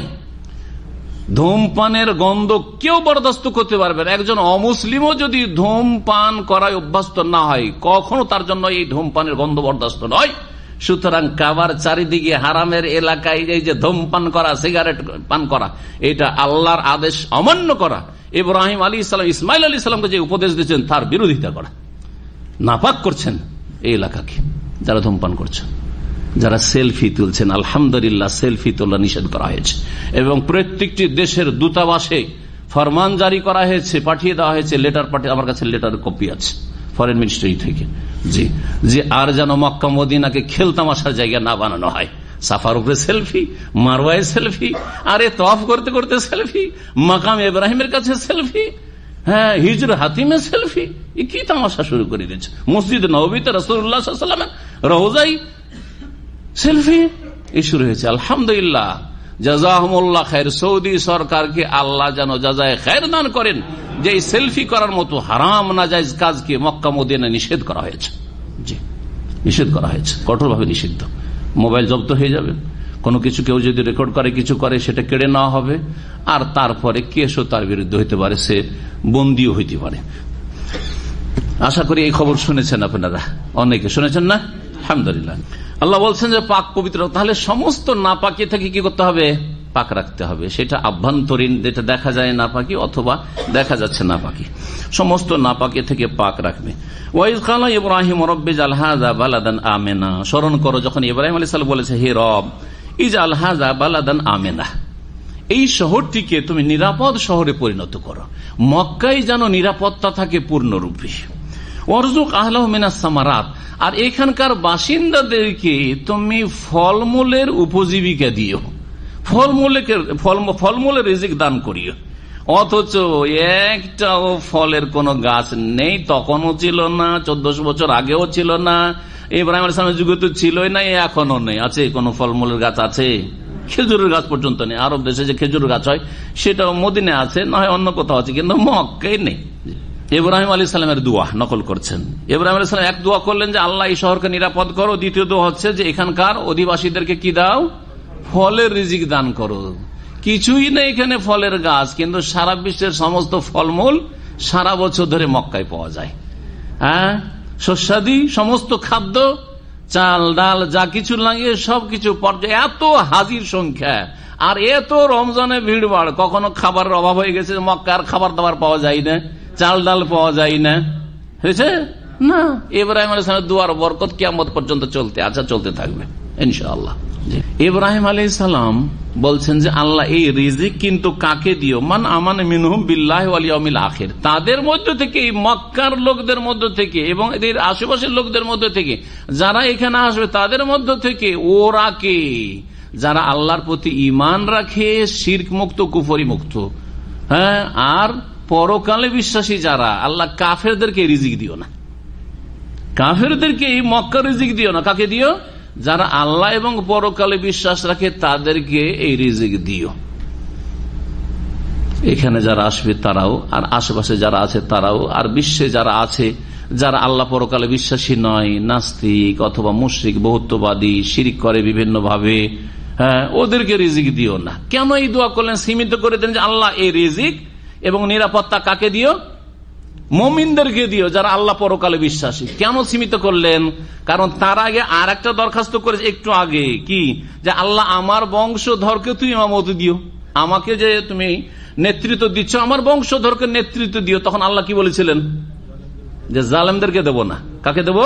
শুধু মুমিনদেরকে দেব, ইমানদারদেরকে দেব, বলেছিলেন না? ইব্রাহিম ইসলাম কিন্তু স্মরণ আছে। আবার রিজিকটাও যদি সবার জন্য চাই, আল্লাহ যদি না না না জালেমদেরকে দেব না, সেজন্য আগে থেকে সতর্ক হয়ে একবার তম্বি সতর্ক করে দেওয়া আছে। আর আমি কাফেরদের জন্য আর মুশরিকদের জন্য, মুনাফিকদের জন্য রিজিক চাইবো না। ফলের রিজিক কার জন্য চাইবো? মুমিনদের জন্য চাইবো। আল্লাহ বলছেন না, এটা আবার ভিন্ন, এটা ভিন্ন। নেতৃত্বের জন্য সৎ হইতে হবে। নেতৃত্ব দিব, ধর্মীয় দিনই নেতৃত্ব, সেটা সৎ লোকদেরকে দেব, মুমিন এবং কোরআন সুন্নাহ অনুসারীদেরকে দেব, শিরক আর বিদআতকারীদেরকে দেব না, আর গোমরাহ পথভ্রষ্ট পাপিষ্টদেরকে দেব না। কিন্তু রিজিকটা সৎ অসৎ, ভালো মন্দ, মুসলিম অমুসলিম সবাইকে দেব। কারণ আমার সৃষ্টি তারা, আমি দায়িত্ব নিয়েছি, ওরাকে দুনিয়া পাঠিয়েছি, ওদের খাবারের ব্যবস্থা দেব। বুঝা গেছে? তাই আল্লাহ বলছেন ইব্রাহিম আলাইহিস সালামের দোয়া যখন মুমিনদের জন্য সীমিত হয়ে গেল, কাল আল্লাহ বলছেন ওয়ামান কাফারা, আল্লাহ বলছেন ওয়ামান কাফারা, যারা কাফের হবে তারাকেও রিজিক দেব। ওয়ামান কাফারা ফাউমাত্তিউহু কালিলা, যারা কুফরি করবে তাদেরকেও কিছু কালের জন্য পার্থিব জীবন উপভোগ দান করব, জীবিকা নির্বাহের ব্যবস্থা দেব, তাদের রুজি রিজিক। কাফেরদের ঘরে পয়সার অভাব নেই, হ্যাঁ, বরং তাদের কাছে বেশি পয়সা, তাদের কাছে সুখের সামগ্রী বেশি, কিন্তু কালিলান, অল্প দিনের জন্য, যে কয়েকদিন দুনিয়াতে আছে, খুব খেয়ে নাও, খুব খেয়ে নাও, ভোগ করে নাও। তারপরে তাদেরকে বাধ্য করব জাহান্নামের আগুনে নিক্ষিপ্ত হইতে। ইত্তাররা মানে বাধ্য করা, বা তাদেরকে টেনে হেঁচড়ে, ইত্তাররা মানে টেনে হেঁচড়ে নিয়ে আসা, তাদেরকে টেনে হেঁচড়ে নিয়ে আসবো কোথায়? এলা আযাবিন না, জাহান্নামের আযাবে, ওয়া বিসাল মাসির, আর জাহান্নাম কতই না জঘন্য প্রত্যাবর্তন স্থল। তারপরে মহান আল্লাহ ইরশাদ করেছেন, স্মরণ করো, ওয়াইদ ইয়ারফা ইব্রাহিমুল কাওয়াইদ মিনাল বাইত ওয়া ইসমাঈল রব্বানা তাকাব্বাল মিন্না ইন্নাকা আনতাস সামিউল আলিম। স্মরণ করো হে মানুষ, যখন ইব্রাহিম আলাইহিস সালাম এবং ইসমাইল আলাইহিস সালাম বাপ এবং ছেলে উভয়ে উঁচা করছিলেন, নির্মাণ করছিলেন, আল কাওয়াইদ মিনাল বাইত, বাইতুল্লাহর ভিত্তিকে, বাইতুল্লাহর ভিত্তিকে কি করছিলেন? ভিত্তি নির্মাণ করছিলেন বা ভিত্তি উঁচা করছিলেন। আর এই দোয়া তারা করেছিলেন বা করছিলেন, রব্বানা তাকাব্বাল মিন্না ইন্নাকা আনতাস সামিউল আলিম, হে আমাদের প্রতিপালক, আমাদের পক্ষ থেকে কবুল করো, যে কাজটি করছি, এই কাবা ঘর নির্মাণ করছি, এই ঘরকে তুমি কি করে নাও? কবুল করে নাও, এই আমলকে তুমি সাদরে গ্রহণ করো। ইন্নাকা আনতাস সামিউল, নিশ্চয়ই তুমি সর্বশ্রোতা এবং সর্বজ্ঞাতা, সবকিছুই শোনো এবং সবকিছু তুমি জানো।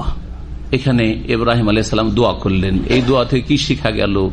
ইব্রাহিম আলাইহিস সালাম, ইসমাইল আলাইহিস সালাম মতো এত বড় নবী রসুল, আল্লাহর খলিলও যদি কোন নেক আমল করে আত্ম অহংকারে না থাকেন, বরং আশঙ্কা করেন যে আমি করলাম এই কাজ, যদি আল্লাহ কবুল না করেন, সেজন্য দুয়ার মুখাপেক্ষী আমাকে দোয়া করতে হবে, আমি মহতাজ, আল্লাহ দাতা, আমাকে চাইতে হবে আল্লাহর কাছে। তিনি চাইছেন যে আল্লাহ সাদরে গ্রহণ করো, আপনি দোয়া করবেন না?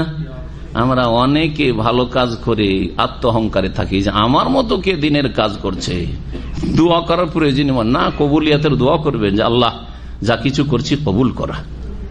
এটাই হচ্ছে সাহাবায়ে কেরামদের চরিত্র।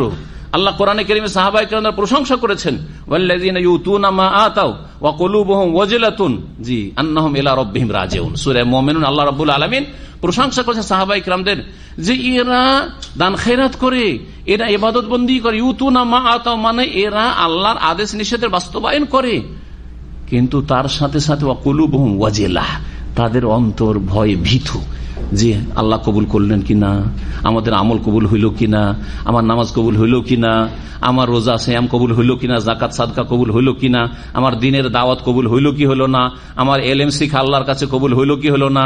জি, আয়েশা রাদিয়াল্লাহু তাআলা আনহা এই তাফসীর করেছেন এই আয়াতের। সালাফগণের চরিত্র শুনেন, বলছেন যে সাহাবায়ে কেরামরা, তাবেঈনরা, তাদের চরিত্র ছিল যে রমজান মাসের ইবাদত বন্দেগী করতেন। এই ক্ষেত্রে শুনে রাখেন ভালো করে, রমজান আসার 6 মাস আগে থেকে দোয়া করতেন যে আল্লাহ সহি সালামতে রমজান পৌঁছে দাও। আবার রমজানের ইবাদত বন্দেগীতে কঠোর পরিশ্রম করলেন, পরিশ্রম করার পরে আত্মমর্যাদায় গর্বিত থাকতেন না যে অনেক কিছুই করে ফেললাম, একেবারে জান্নাত তো বরাদ্দ করেছেন না। 6 মাস ধরে আল্লাহর কাছে দোয়া করতে থাকতেন যে আল্লাহ রমজানে যা কিছু করতে পারলাম তুমি কবুল করো, কি জানি কবুল হইল কিনা, যদি কবুল না হয় তো মেহনত বেকার ব্যর্থ গেল। সুতরাং আল্লাহর কাছে কবুলের জন্য দোয়া করতে হবে। যার যত ইখলাস থাকবে তার কাছে তত বেশি আল্লাহ বরকত দান করবেন। আপনার এলেম বেশি হইলে কাজ হবে না, আপনার টাকা বেশি, পয়সা বেশি, আর দান খায়রাতের অ্যামাউন্ট বেশি হইলে কাজ হবে না, আপনার ইখলাসটা বেশি থাকতে হবে। জি, আপনার আল্লাহ ভীরুতা বেশি থাকতে হবে। এবং এখানে আরো শেখানো হয়েছে আয়াতগুলিতে যে দোয়া করার ক্ষেত্রে আল্লাহর নাম এবং গুণাবলীর ওসিলা নিয়ে দোয়া করা, মানুষের ওসিলা নিয়ে নয়। পীর ওলি মুর্শিদ নবী রাসূলের ওসিলাই দোয়া কবুল করে, এটা বেদাতীদের তরিকা, ভালো করে শুনে রাখেন। দোয়া করবেন শরীয়ত সম্মত ওসিলা, কি আল্লাহর নামগুলির দোহাই দিয়ে, আল্লাহর নামগুলির মাধ্যমে। দেখেন, রব্বানা তাকাব্বাল মিন্না ইন্নাকা আনতাস সামিউল আলিম, আল্লাহকে সামিউন আলিম বলে আল্লাহর কাছে দরখাস্ত করছেন। আল্লাহ তুমি আমার কথা শুনছো, আমার অবস্থা জানছো, সুতরাং আমার অন্তরের অবস্থা জানছো, আল্লাহ তুমি আমাদের এই কাজ কবুল করো। আগের আরো দুটি দোয়া রয়েছে, তাতেও দেখেন আল্লাহর সুন্দর সুন্দর নাম দিয়ে ওসিলা নেওয়া হয়েছে। শরীয়ত সম্মত ওসিলা কয়টি? 3টি। একটি হচ্ছে আল্লাহর নাম এবং গুণাবলী, এটার দলিল এখানে রয়েছে, কোরআনে কারিমে রয়েছে। আকীদা খুঁজে পাই না কোরআনে কারিমে। এক শ্রেণীর আজকালকার স্কলার আর বক্তা আছে, বিভিন্ন ভাষার, ইংলিশের আছে, বলছে কোরআনে আকীদা কোথায় আছে? যে আকীদা দেখো, যদি জ্ঞান না থাকে তো তোমার চোখ অন্ধ, তাই বলে কি কোরআনে নেই বলবে তুমি? তোমার জ্ঞান চক্ষু নেই, সেজন্য খুঁজে পাও না। যে আকীদা দেখো, যে ওসিলা আসমা সিফাত নিতে হবে, কোরআনে কারিমে আছে। তারপরে দেখেন দ্বিতীয় দোয়া, রব্বানা, হে আমাদের প্রতিপালক, ইব্রাহিম আলাইহিস সালাম বলছেন, ওয়াজে আল্লাহ মুসলিমাইন লাকা, আমাকে আর আমার ছেলেকে উভয়কে তোমার সামনে আত্মসমর্পণকারী বানিয়ে দাও, তোমার সামনে আত্মসমর্পণকারী মুসলিম বানিয়ে দাও। অমিন যুররিয়াতিনা উম্মাতাম মুসলিমাতাল লাক, আর আমার বংশধর থেকে তোমার সামনে এক দল, একটি জাতি আত্মসমর্পণকারী তুমি বানিয়ে দাও বা গ্রহণ করো। ওয়া আরেনা মানাসিকানা, এবং আমাদেরকে ইবাদত বন্দেগীর নিয়ম কানুন দেখিয়ে দাও বা শিখিয়ে দাও। মানাসিকের দুইটি অর্থ, একটি হচ্ছে যে কোনো ইবাদতকে নসক বলা হয়, আর আরেকটি হচ্ছে খাস অর্থ, বিশেষ অর্থ, সেটা হচ্ছে হজ উমরা সংক্রান্ত ইবাদত বন্দেগীগুলিকে হজ উমরার সাথে সংশ্লিষ্ট। ধরেন কুরবানি, এই জন্য কুরবানিকে কি বলা হয়?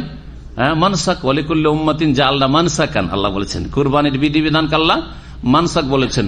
তারপরে ফিকার কিতাবাদিতে বা হাদিসের কিতাবাদিতে আহকামুল মানাসিক, হজ উমরার বিধিবিধানকে, তাওয়াফ, সাফা মারওয়া, সাই, মিনা, আরাফা, পাথর মারা ইত্যাদি, এইসব মাসাইলকে কি বলা হয়?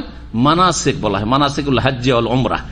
তো ইব্রাহিম আলাইহিস সালাম ঘর তৈরি করার পরে আল্লাহ যেহেতু হজ ফরজ করছেন, দোয়া করছেন, ওয়া আরেনা মানাসিকান, আল্লাহ হজ তো করব, আমাদেরকে হজের জায়গাগুলি দেখিয়ে দাও বা হজের নিয়ম কানুনগুলি শিখিয়ে দাও। দেখিয়ে দাও মানে শিখিয়ে দাও। এই আয়াতের তাফসিরে কিছু তাবেঈনদের তাফসির রয়েছে, উক্তি রয়েছে যে ইব্রাহিম আলাইহিস সালামকে এক এক করে হজের জায়গাগুলি দেখিয়ে দেওয়া হয়েছিল।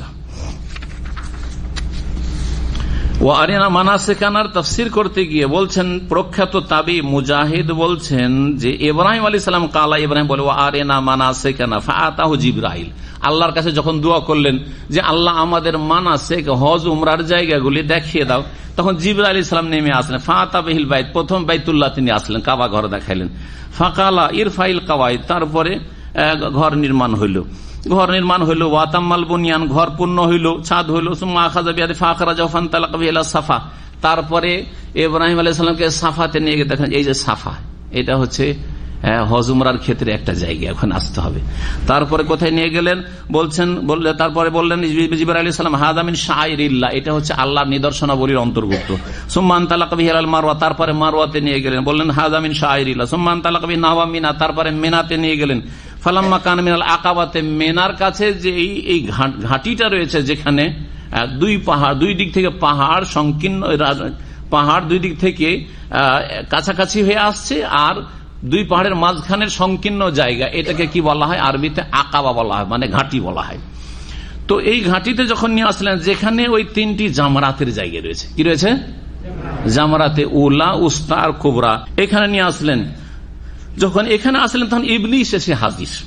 ইবলিস আসলো, কায়েমুন ইনদা শাজারা, ওখানে একটি গাছ ছিল ওই যুগে, ওই গাছের কাছে ইবলিস দাঁড়িয়ে আছে।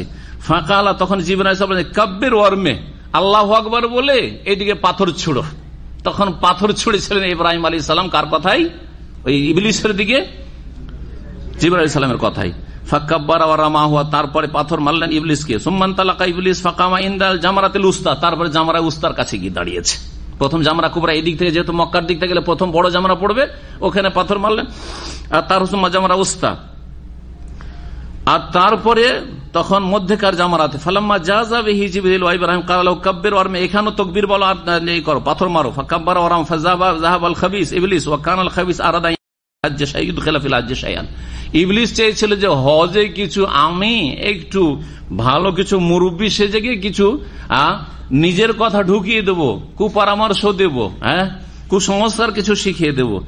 এটা আর ফালামি আস্তাতে তা করতে পারলো না। ফাজাহাবা বিয়াদি ইব্রাহিম আতাবিহিল আল মাশআর আল হারাম, ওখান থেকে যাই তিনটা জামরাতে ওইভাবে করার পরে এখানে সংক্ষেপ করে দিয়েছে, মাশআরে হারামে নিয়ে গেলেন। মানে মাশআরে হারাম কোনটাকে বলে? মুজদালিফা, যেখানে করে মসজিদ তৈরি ওই জায়গাটার নাম ছিল মাশআরে হারাম, ওখানে নিয়ে গেলেন। ফাকাল হাযাল মাশআরুল হারাম, এটা হচ্ছে মুজদালিফা মাশআরুল হারাম। ফাআখাযা বিয়াদি ইব্রাহিম, তারপরে নিয়ে গিয়ে হাত্তা আতাবিহি আরাফাত, আরাফায় নিয়ে গেলেন। কাল কাদ আরাফতা মা আরাইতুকা, তুমি এখন জানতে পারলে যা দেখিয়ে দিলাম এগুলি হচ্ছে হজের জায়গা। কালাহা সালাসা, আমার তিনবার করে বললেন। কালা নাম, ইব্রাহিম আলাইহিস সালাম হ্যাঁ এখন শিখে নিলাম। তো এইভাবে ওয়া আরিনা মানাসিকানার বাস্তবায়নের কথা সালাফগণ তাবেঈনরা উল্লেখ করেছেন। অতুব আলাইনা, এবং আমাদের তওবা কবুল করো। ইন্নাকা আনতা তাওয়াবুর রহিম, নিশ্চয় তুমি তওবা গ্রহণকারী বা তওবার তৌফিক দাতা। আল্লাহর নাম হচ্ছে তাওয়াব, এর মানে কি? তওবা গ্রহণকারী, কবুলকারী, অথবা তওবার তৌফিক দানকারী, শক্তি সামর্থ্য দানকারী। আর বান্দা তওবা করলে, বেশি বেশি তওবা করলে বান্দারও নাম তাওয়াব, তখন কি বলবেন? হ্যাঁ, তওবাকারী, তওবা। জি, নবী সাল্লাল্লাহু আলাইহি ওয়াসাল্লাম বলছেন কুল্লু বানি আদম খাত্তাউন ওয়া খায়রুল খাত্তাইন আত-তাওয়াবুন। তাওয়াবের বহুবচন তো তাওয়াবুন, মানে এখানে তওবাকারী। জি, আল্লাহর একটি নাম হচ্ছে তাওয়াব, একটি হচ্ছে রহিম। এখানে দেখেন তাওয়াব আর রহিমের নামের ওসিলায় দোয়া করলেন। তারপরে দোয়াতে দেখেন রব্বানা, হে আমাদের রব, ওয়াবআস ফীহিম রাসূলা, আল্লাহ এদেরকে বিনা রসুলে ছেড়ে দিয়ে না, মক্কার লোককে মক্কায় একটা রসুল পাঠাও। দোয়া করছেন ইব্রাহিম আলাইহিস সালাম নবী সাল্লাল্লাহু আলাইহি ওয়াসাল্লামের ৩,৫০০ বছর আগে, আর এই দোয়ার বাস্তবায়ন হচ্ছে ৩,৫০০ বছর পরে। সেজন্য আপনি দোয়া করে তাড়াহুড়া করবেন না। আমরা দোয়া করে তাড়াহুড়া করি না? আল্লাহ ভালো করে দাও, ২-৩ দিন করলেন, ভালো না হইলে মন খারাপ, দেখ কোন দোয়াতে কাজ হয় না, বাদ দাও। এখন কোথায় চলো? আল্লাহ কবুল করলেন, এখন মাজারে চলো। মাজার বড় শক্তি রাখে। হ্যাঁ, প্রথম আল্লাহর কাছে। মুশরিকরা যারা শিরিক করে তারা প্রথম যায় আল্লাহর কাছে, সামান্য একটু চায়, অন্তর তো চাই না, কারণ অন্তরে আছে যে সবচেয়ে বেশি কে দিতে পারে? গোস কুতুবরা দিতে পারে। যখন যত মুসিবত বাড়তে থাকে, বিপদ বাড়তে থাকে, তত বেশি গায়রুল্লাহ আর আশ্রয় দেয়। হ্যাঁ, গোস কুতুবের আশ্রয় নেয়, যার ফলে এদেরকে আল্লাহ অসহায় দুনিয়া তো ছেড়ে দেয়, আর এদেরকে আখিরাতে আল্লাহ অসহায় ছেড়ে দেবেন। বলছেন ইব্রাহিম আলাইহিস সালাম দোয়াতে, ওয়াবআস ফীহিম রাসূলান, হে রব তাদের মাঝে একজন রাসূল প্রেরণ করো, তাদের মধ্য থেকে, ওদের মধ্যে বাইরে থেকে কেউ না, ওই বংশ থেকেই। আর ওখান থেকে ইয়াতলু আলাইহিম আয়াতিকা, তাদেরকে পড়ে শোনাবে তোমার আয়াত সমূহ। ওয়া ইউআল্লিমুহুমুল কিতাব ওয়াল হিকমা, এবং তাদেরকে আল কিতাব কোরআনের শিক্ষা দেবে, আর হিকমা সুন্নাহ হাদিসের শিক্ষা দেবে। যেখানে কিতাবের সাথে হিকমা কোরআনে বর্ণিত হয়েছে বা উল্লিখিত হয়েছে, সেখানে হিকমার মানে হচ্ছে সুন্নাহ হাদিস, কারণ দুটো জিনিসকে আঁকড়ে ধরতে বলেছেন নবী করিম সাল্লাল্লাহু আলাইহি ওয়াসাল্লাম। ওয়া ইউযাক্কিহিম, এবং তাদেরকে পাক পবিত্র করো, তাদেরকে পাক পবিত্র করো। পাক পবিত্র করবেন, হ্যাঁ, ওয়া ইউযাক্কিহিম ওয়া ইউআল্লিমুহুল কিতাব ওয়াল হিকমাত ওয়া ইউযাক্কিহিম, এবং তাদেরকে পাক পবিত্র করবেন কে? ওই নবী, ওই রাসূল এসে পাক পবিত্র করলেন নবী করিম সাল্লাল্লাহু আলাইহি ওয়াসাল্লাম। কি থেকে? সবচেয়ে বড় নাপাকি শিরিক থেকে, বেদাত কুসংস্কার থেকে। হজের ক্ষেত্রে, উমরার ক্ষেত্রে, তওয়াফের ক্ষেত্রে এত কুসংস্কার ঢুকেছিল যে নারী পুরুষ বাইরে থেকে এসে উলঙ্গ হয়ে মক্কার লোকেরা কেউ পুত পবিত্র মনে করত, ওদের কাছে কাপড় ধার চাইতো, যে আমরা তো এই কাপড়ে অনেক পাপ করেছি, আর বাইরের কাপড়, এইসব কাপড় দিয়ে কাজ চলবে না। মক্কার লোকের কাপড় ধার চাইতো, কাপড় যদি পেলো ধার করে, আর যদি না পেত তখন কি করতো জানেন? উলঙ্গ হয়ে নারী পুরুষ তওয়াফ করতো। আর সহিহ বুখারীতে রয়েছে, তওয়াফ করার সময় বলতো যে দেখো আমরা উলঙ্গ হয়েছি আল্লাহর সন্তুষ্টির জন্য, কাউকে দেখাবার জন্য না। আলিয়াউমা ইয়াবদু বাদুহু আও কুল্লুহু ফামা ওমা বাদা মিনহু ফালা উহিল্লুহু, তাদের কবিতা এগুলো, তাদের কবিতা সহিহ বুখারীতে রয়েছে। আজকে শরীরের সব অংশই খুলে যাবে, কখনো কখনো একটু ছোট্ট কাপড় পেলে তো লজ্জা স্থান খান ঢেকে নিল, আর যদি ওইটাও না পায়, ওই জন্য বলছে আলিয়াউমা ইয়াবদু বাদুহু আও কুল্লুহু, আজকে লজ্জা স্থান পুরোটাই খুলে যাবে অথবা কিছুটা খুলবে, উন্মুক্ত হবে। ওমা বাদা মিনহু ফালা উহিল্লুহু, যদি খুলেও যায়, উলঙ্গ নগ্নও যদি তওয়াফ করি, এটা কারোর জন্য হালাল করছি না, তোমরা দেখিও না। কিন্তু বোঝা গেছে? তোমরা নাজায়েজ উপভোগ করিও না, এটা আল্লাহর সন্তুষ্টির জন্য করেছি। আউযুবিল্লাহ। ইব্রাহিম আলাইহিস সালাম নাপাক থেকে পাক করতে বলেছেন, আর এরা নগ্ন হয়ে নাপাক করেছে এই হারামকে। ওয়ায়ুযাক্কিহিম, তাদেরকে পবিত্র করবে কুসংস্কার থেকে, শিরক থেকে, বিদআত থেকে, পাপাচার থেকে, সমস্ত রকমের পাপ হইতে থাকতো। যেখানে ব্যভিচার হইতো সেখানে পতাকা পোতা থাকতো। সেই যুগে তার লাইসেন্স ছিল না, বেশ্যাখানার মতো যে লাইসেন্স নাম্বার এত আর একটা প্লেট লাগিয়ে দেওয়া হইবে বেশ্যাখানাতে, তাই না? বেশ্যাখানা পট্টি ছিল না, কিন্তু সেখানে পতাকা ঝান্ডা থাকতো, বোঝা যেত এটা হচ্ছে বেশ্যাখানা এলাকা। কিন্তু সেই যুগের মহিলারা আজকালকার বেশ্যাদের চাইতে ভালো ছিল। সেই যুগে অধিকাংশ বেশ্যা বা বেশ্যাবৃত্তি যেসব মহিলারা করত তারা দাসী হইতো। স্বাধীন মহিলারা কাফের মুশরিক হইল, জেনাকে খুবই ঘৃণার নজরে দেখত। এই জন্য হিন্দ যখন ইসলাম গ্রহণ করলো, যে হামজা রাদিয়াল্লাহু তাআলা আনহার কলিজাকে চিবাবার চেষ্টা করেছিল, মালা বানিয়ে, সে যখন ইসলাম গ্রহণ করলো, নবী করিম সাল্লাল্লাহু আলাইহি ওয়াসাল্লাম যে ওয়াদাগুলি নিলেন তার সাথে বায়াতে বলেছেন যে জেনা ব্যভিচার করবে না, তখন তিনি আশ্চর্য হয়েছিলেন। এই মহিলা আবু সুফিয়ানের স্ত্রী রাদিয়াল্লাহু আনহার বলেছিলেন যে আওয়া তাজনিল হুররাতু, আরে স্বাধীন মহিলা, ভদ্র মহিলা, স্বাধীন মহিলা, একটা স্বাধীন মেয়ে যুবতী কোনদিন জেনা করতে পারে? তার মানে জেনা কে করে? দাসীরা করতে পারে। আর আজকাল স্বাধীন সম্ভ্রান্ত ঘরের মেয়েরা কলেজ ইউনিভার্সিটিতে পড়ে, আর একটা ইনকাম সোর্স হিসাবে ধরে নিয়েছে 5 স্টার হোটেলে যাওয়া অথবা কোন আবাসিক হোটেলে যাওয়া, আর যাওয়ার সেটা একটা ইনকাম সোর্স। আমাদের লেখাপড়ার খরচের দরকার, যা জুটে না এটা দিয়ে জুটাচ্ছে। আউযুবিল্লাহ। ভালো ভালো ঘরের মেয়েরা বেরিয়ে চলে যাচ্ছে বেশ্যাবৃত্তিতে, দেহ ব্যবসা, যৌনকর্মী বলতে বলছে। বেশ্যা বললে নাকি গায়েল হয়ে যাবে, আজকাল আইন তৈরি হয়েছে, বুঝা গেছে? বেশ্যা বলা যাবে নাকি, গায়েল হয়ে যাবে। কি বলতে হবে? যৌনকর্মী, ভদ্র ভাষা বলতে হবে, যতই নোংরামি তারা করুক না কেন। সমস্ত রকমের নাপাকি থেকে কি করবে নবী এই রসুল পাক পবিত্র করে মানুষকে। ইন্নাকা আনতাল আজিজুল হাকিম, নিশ্চয় তুমি মহাপরাক্রান্ত বিজ্ঞানময়। এখানে ওসিলা আল আজিজ আল হাকিমের। তাইলে 6টি আল্লাহর নাম আসলো এই 3টি দোয়াতে, আসলো না? আসলো না? এগুলো হচ্ছে আল্লাহর আসমা হোসনা দিয়ে ওসিলা। আর কিসের ওসিলা নিতে হবে? হ্যাঁ, নেক, নিজের ঈমান এবং নেক আমলে। রব্বানা ইন্নানা আমান্না ফাগফির লানা যুনুবানা ওয়া কিনা আযাবান্নার, সূরা আলে ইমরান রয়েছে, বহু আয়াত রয়েছে ঈমান এবং নেক আমলকে ওসিলা বানানো, হাদিসও রয়েছে। জি, নিজের নেক 2 রাকাত নামাজ পড়ে আল্লাহকে বলেন, দোয়া করেন। সাদকা খেরাত করেন, আল্লাহ দান খেরাত করলাম, বালা মুসিবত দূর করে দাও। জি, এরকম। রোজা রাখলেন, আল্লাহ রোজা রাখলাম, আল্লাহ বিপদ আপদ দূর করে দাও। জি, এর ওসিলে। আর কি?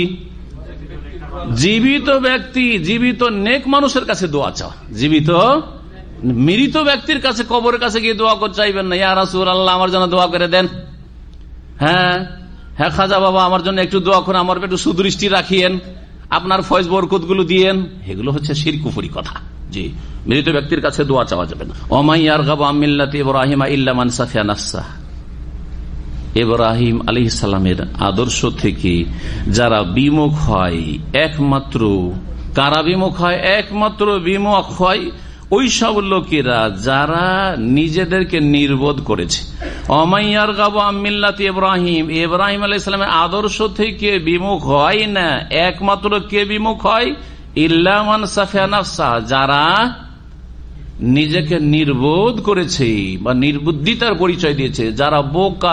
সাফিহুন মানে বোকা। বোকা মানুষ ছাড়া ইব্রাহিমের আদর্শ কেউ ছাড়তে পারে না। ইব্রাহিম আলাইহিস সালামের আদর্শ হচ্ছে ইসলাম। সামনে আসবে, কয়েকটা আয়াতে আসবে। ইব্রাহিম আলাইহিস সালামের দিন কি ছিল? ইসলাম। ইব্রাহিম আলাইহিস সালাম কি ছিলেন? মুসলিম। ইব্রাহিম আলাইহিস সালাম কি নাম রেখেছেন? ওয়াসাম্মাকুমুল মুসলিমিন, তোমাদের নাম মুসলিম রেখেছেন, আত্মসমর্পণকারী মুসলিম। আম্বিয়া রাসূলগণ ইব্রাহিম আলাইহিস সালামের পরে সবাই মুসলিম ছিলেন, যত নবীরা এসেছেন সকলে মুসলিম ছিলেন, আত্মসমর্পণকারী আল্লাহর সামনে।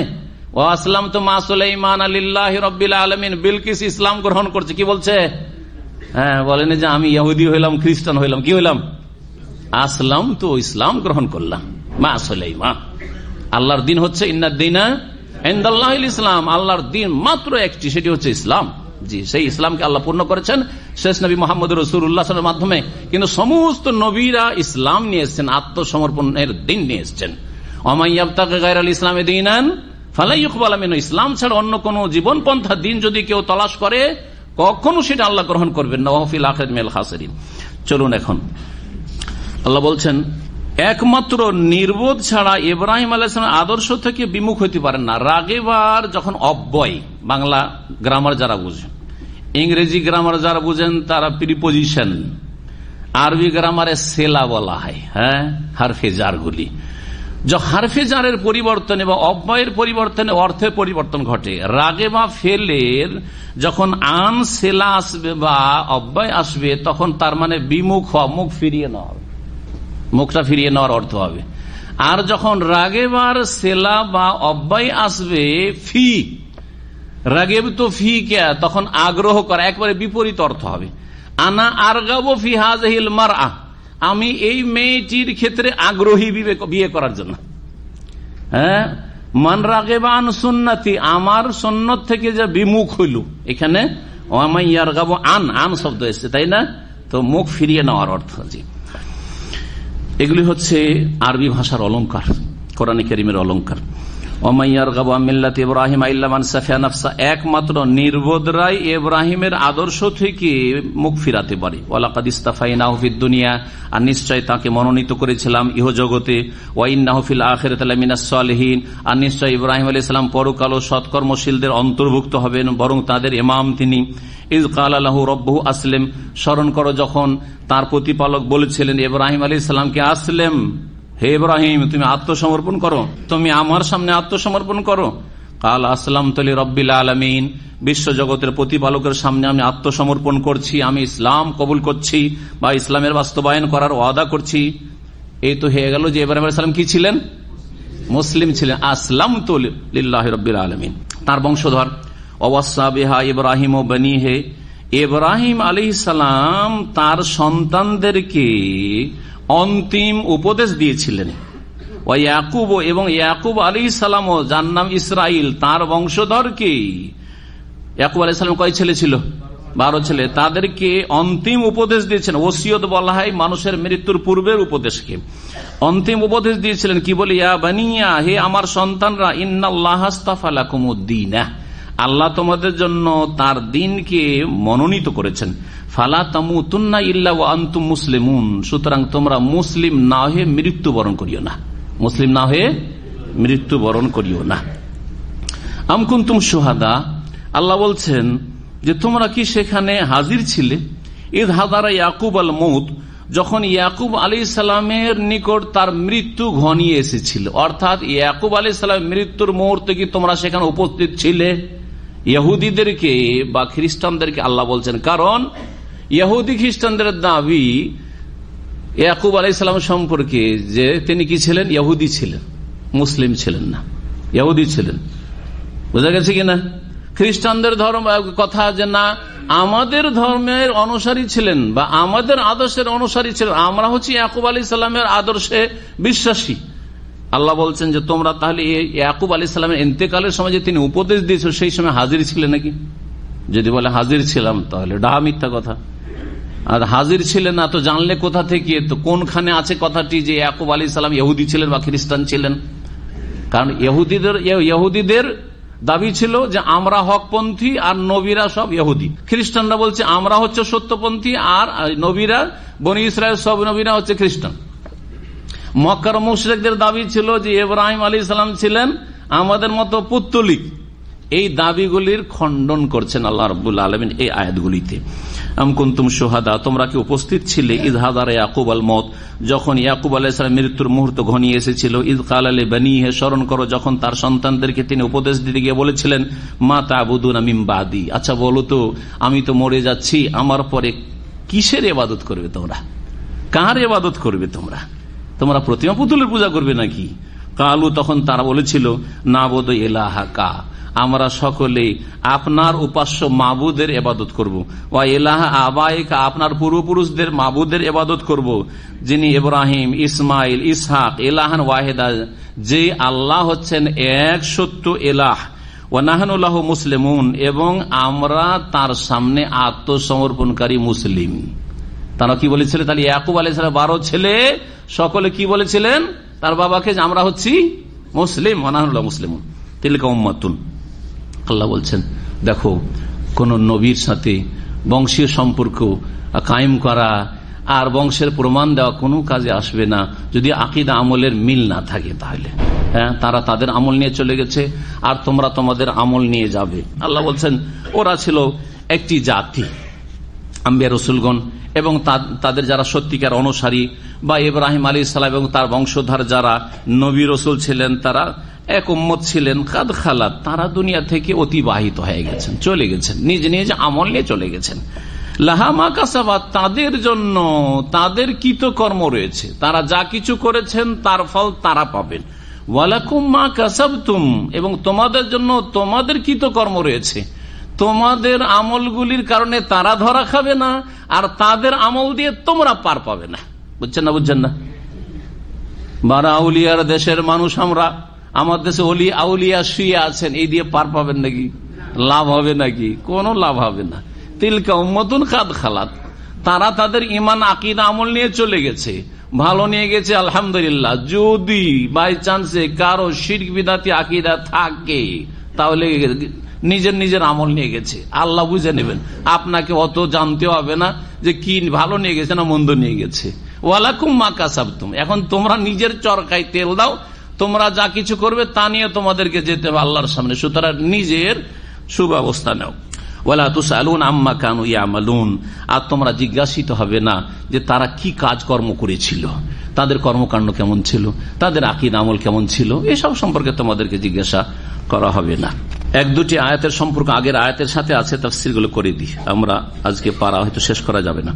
ওয়াকালু, এবং ইহুদিরা আর খ্রিস্টানরা তারা বলতো কুনু হুদান আও নাসারা তাহতাদু, ইহুদিরা বলতো যে তোমরা ইহুদি হয়ে যাও তাহলে হেদায়েত পাবে, আর খ্রিস্টানরা বলতো যে তোমরা খ্রিস্টান হয়ে যাও তাহলে সঠিক পথ পাবে, তাহতাদু। সবাই দাবি করতো কুল্লু হিজবিন বিমা লাদাইহিম ফারিহুন, সবাই নিজের মতাদর্শ নিয়ে আনন্দিত ছিল যে আমরাই ঠিক পথে আছি, তোমরা এই পথে এসো। আজকাল মুসলিম সমাজের 73 ফিরকার অবস্থা ওইরকমই। মিলাদিরা বলছে মিলাদ করো তাহলে তোমরা হেদায়েতের রাস্তা পাবে।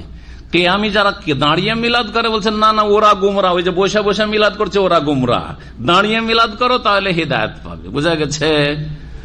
অথচ নবী করিম সাল্লাল্লাহু আলাইহি সাল্লামের যুগ থেকে শুরু করে প্রায় 400 বছর পর্যন্ত এই মিলাদের অস্তিত্বই ছিল না। আবু হানিফা, শাফি, মালিক, আহমদ, 4 ইমামের কোন ইমামের আপনারা মুকাল্লিদ, ইমামরা স্বপ্নেও দেখেন নিজের নবীর মিলাদ চালু হবে, কারণ তাদের যুগে এইসব মিলাদের কোন অস্তিত্বই ছিল না, সাহাবীদের যুগও থাকলো না, তাবেঈন যুগের যুগ, তারপরও গায়ের জোরে করবেন, সংখ্যা বেশি সেই জন্য, আর সেটাকে ধর্মের রং দেবেন।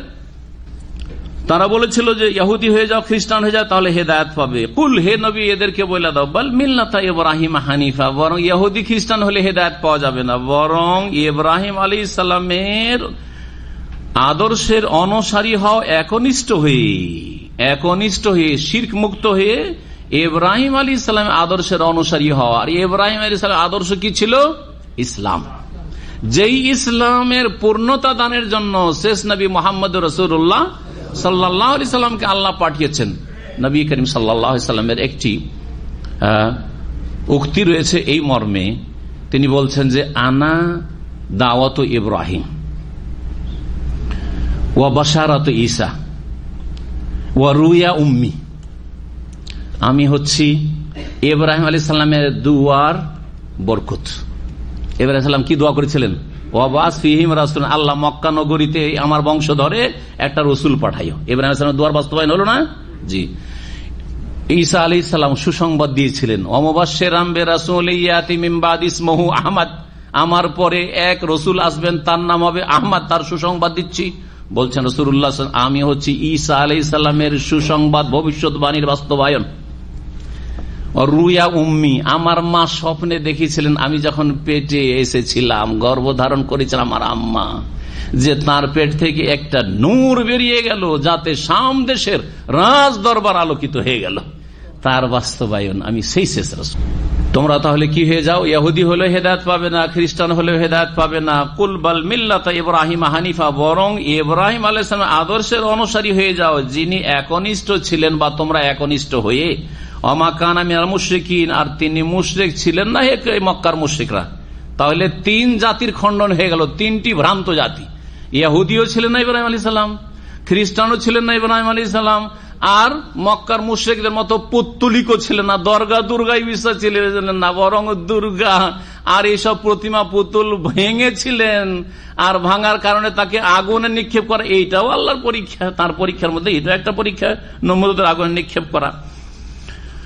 ওমা কানা মিনাল মুশরিকিন, মুশরিক ছিলেন না। এখানে আজকের তাফসীর ছেড়ে দিচ্ছি, আর তারপরে ইনশাআল্লাহ তাআলা বাকি তাফসীর আগামী সপ্তাহগুলিতে পুরা করার চেষ্টা করব। আল্লাহ যেন আমাদেরকে সহিহ সালামত দিন শিখার তৌফিক দান করেন এবং দিনের প্রতি আমলের তৌফিক দান করেন, কোরআনের সঠিক জ্ঞান দান করেন। আর যদি ভুল ভ্রান্তি হয়ে যায় অনিচ্ছায় কিছু, তো আল্লাহ যেন আমাদেরকে মাফ করে দেন। ওয়া সাল্লাল্লাহু আলা নবিয়িনা মুহাম্মদ ওয়া আলা আলিহি ওয়া সাহবিহি আজমাইন।